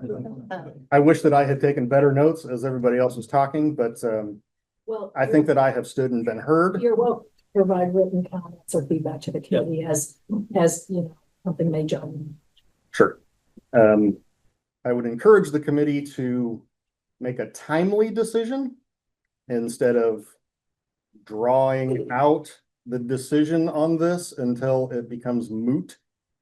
I think that that would be disrespectful to the citizenry. My opinion. Have a good evening. Thank you very much, Mr. Bailey. Is there anyone else here to address the committee on petitioners aspects? Oh, If there is no one else, I'd just like to say one comment. We will get to public comments after. You will get the public comment? Yes. And I do want to, Follow the agenda, Ms. McCoy. Right. Item number 5. It's all sweaty. so I'm hearing that there's no one else on the petitioners. We will then move to public comments. Are there any public comments that someone would like to make? Your Honor, Your Honor, if we would just give me one moment to ask if there are folks who are online who would like Please, to. please do. Thank you, Pete.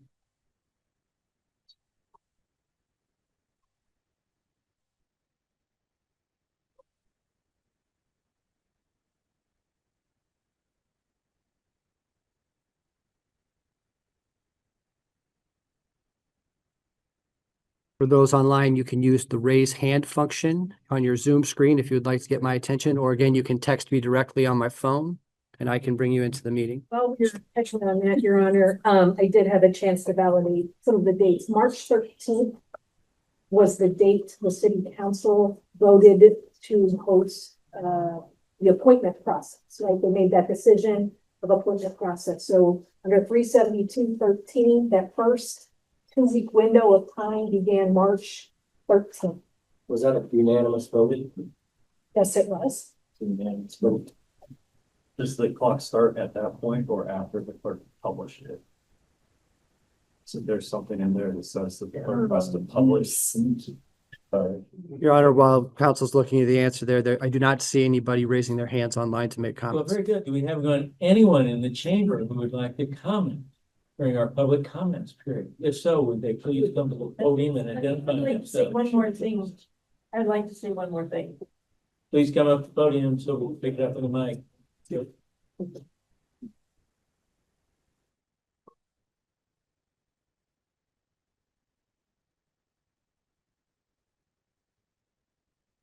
This is Trip Wrightsville again, 8932 Sunny Hill Drive. There's a lot of talk about these signatures.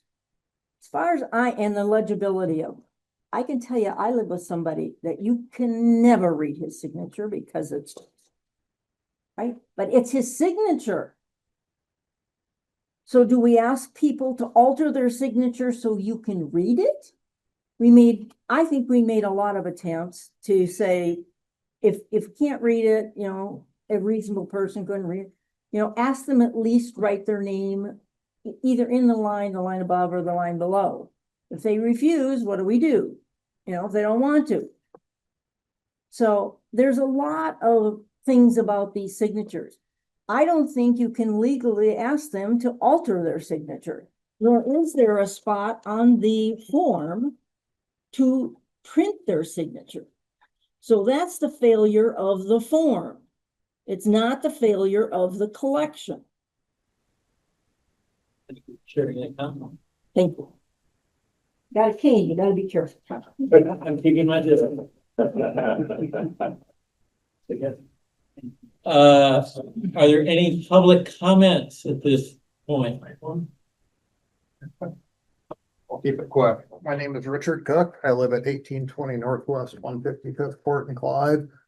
I commend the council for doing what they've done to fill this seat and keep things moving. You guys are very busy. You have a lot to do, so I appreciate you filling the seat the way you did. $20,000 to me is a lot of money. We all work hard to earn money to pay taxes, so I appreciate you being great stewards of those funds for us. Thank you. Thank you. Anyone else in the chambers who would like to address the council, excuse me, address the committee? Yes. Your Honor, I would. Michael McCoy, 1950 Northwest 89th Street. I'd be remiss to not mention, I hope we're not losing in all of this discussion. It's great discussion. I'm not here to weigh in on the validity of either side at this point. As Mr. Weaver said, the facts will speak for themselves throughout the process, and I trust this group to make a decision based off the facts. I've worked with them for many years. But what I don't want to be lost in all of this is I think the council went through several days of interviews with candidates to fill this position. There were some really great candidates that came out, more than what we interviewed. Some dropped out when they figured out, life happens and they have other priorities, and or when they figured out what the type of schedule they might have picking up a council position. But the point is, this council, I believe, in my own opinion, and I think I would hope anyone in this room would agree, has picked the most qualified person in Councilwoman Brianne Hawker. I did not know Brianne ahead of time. She has sat on a board with the city, of course, but I did not know her personally. I had no bias coming into this on any candidate. I hope we all remember or take into account that the most qualified person by far was picked for this position.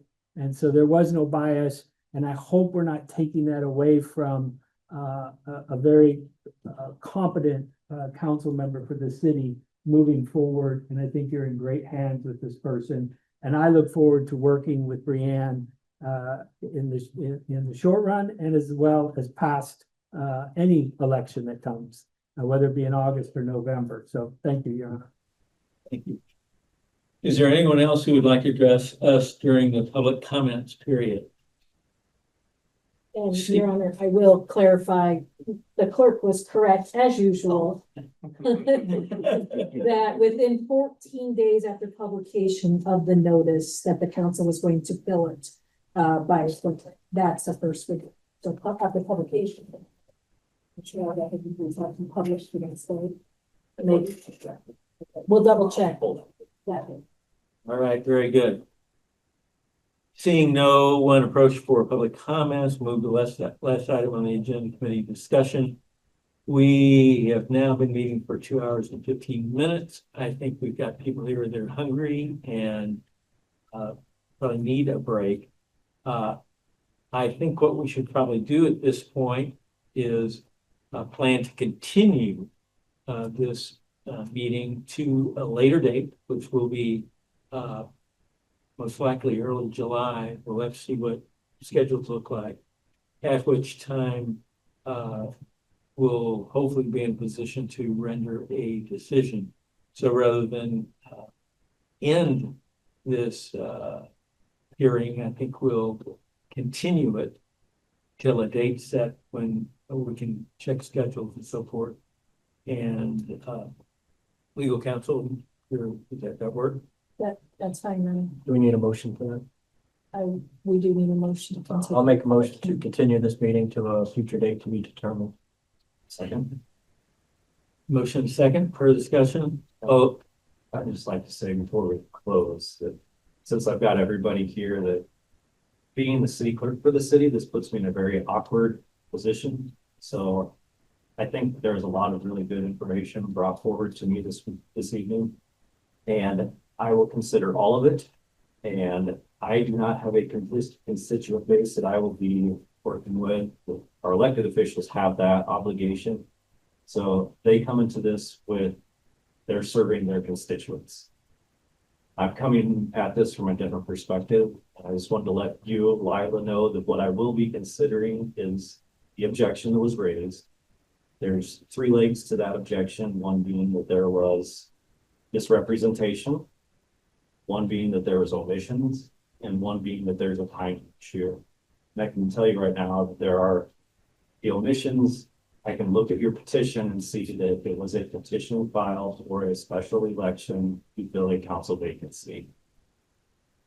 Just in full disclosure for everybody here, I don't see that there is a legal burden for them to disclose any more. However, the other 2 points are really what I'm gonna be considering, so that's what I really want to dig into. So if you have any questions for me or further input for me, I welcome that for the whole committee.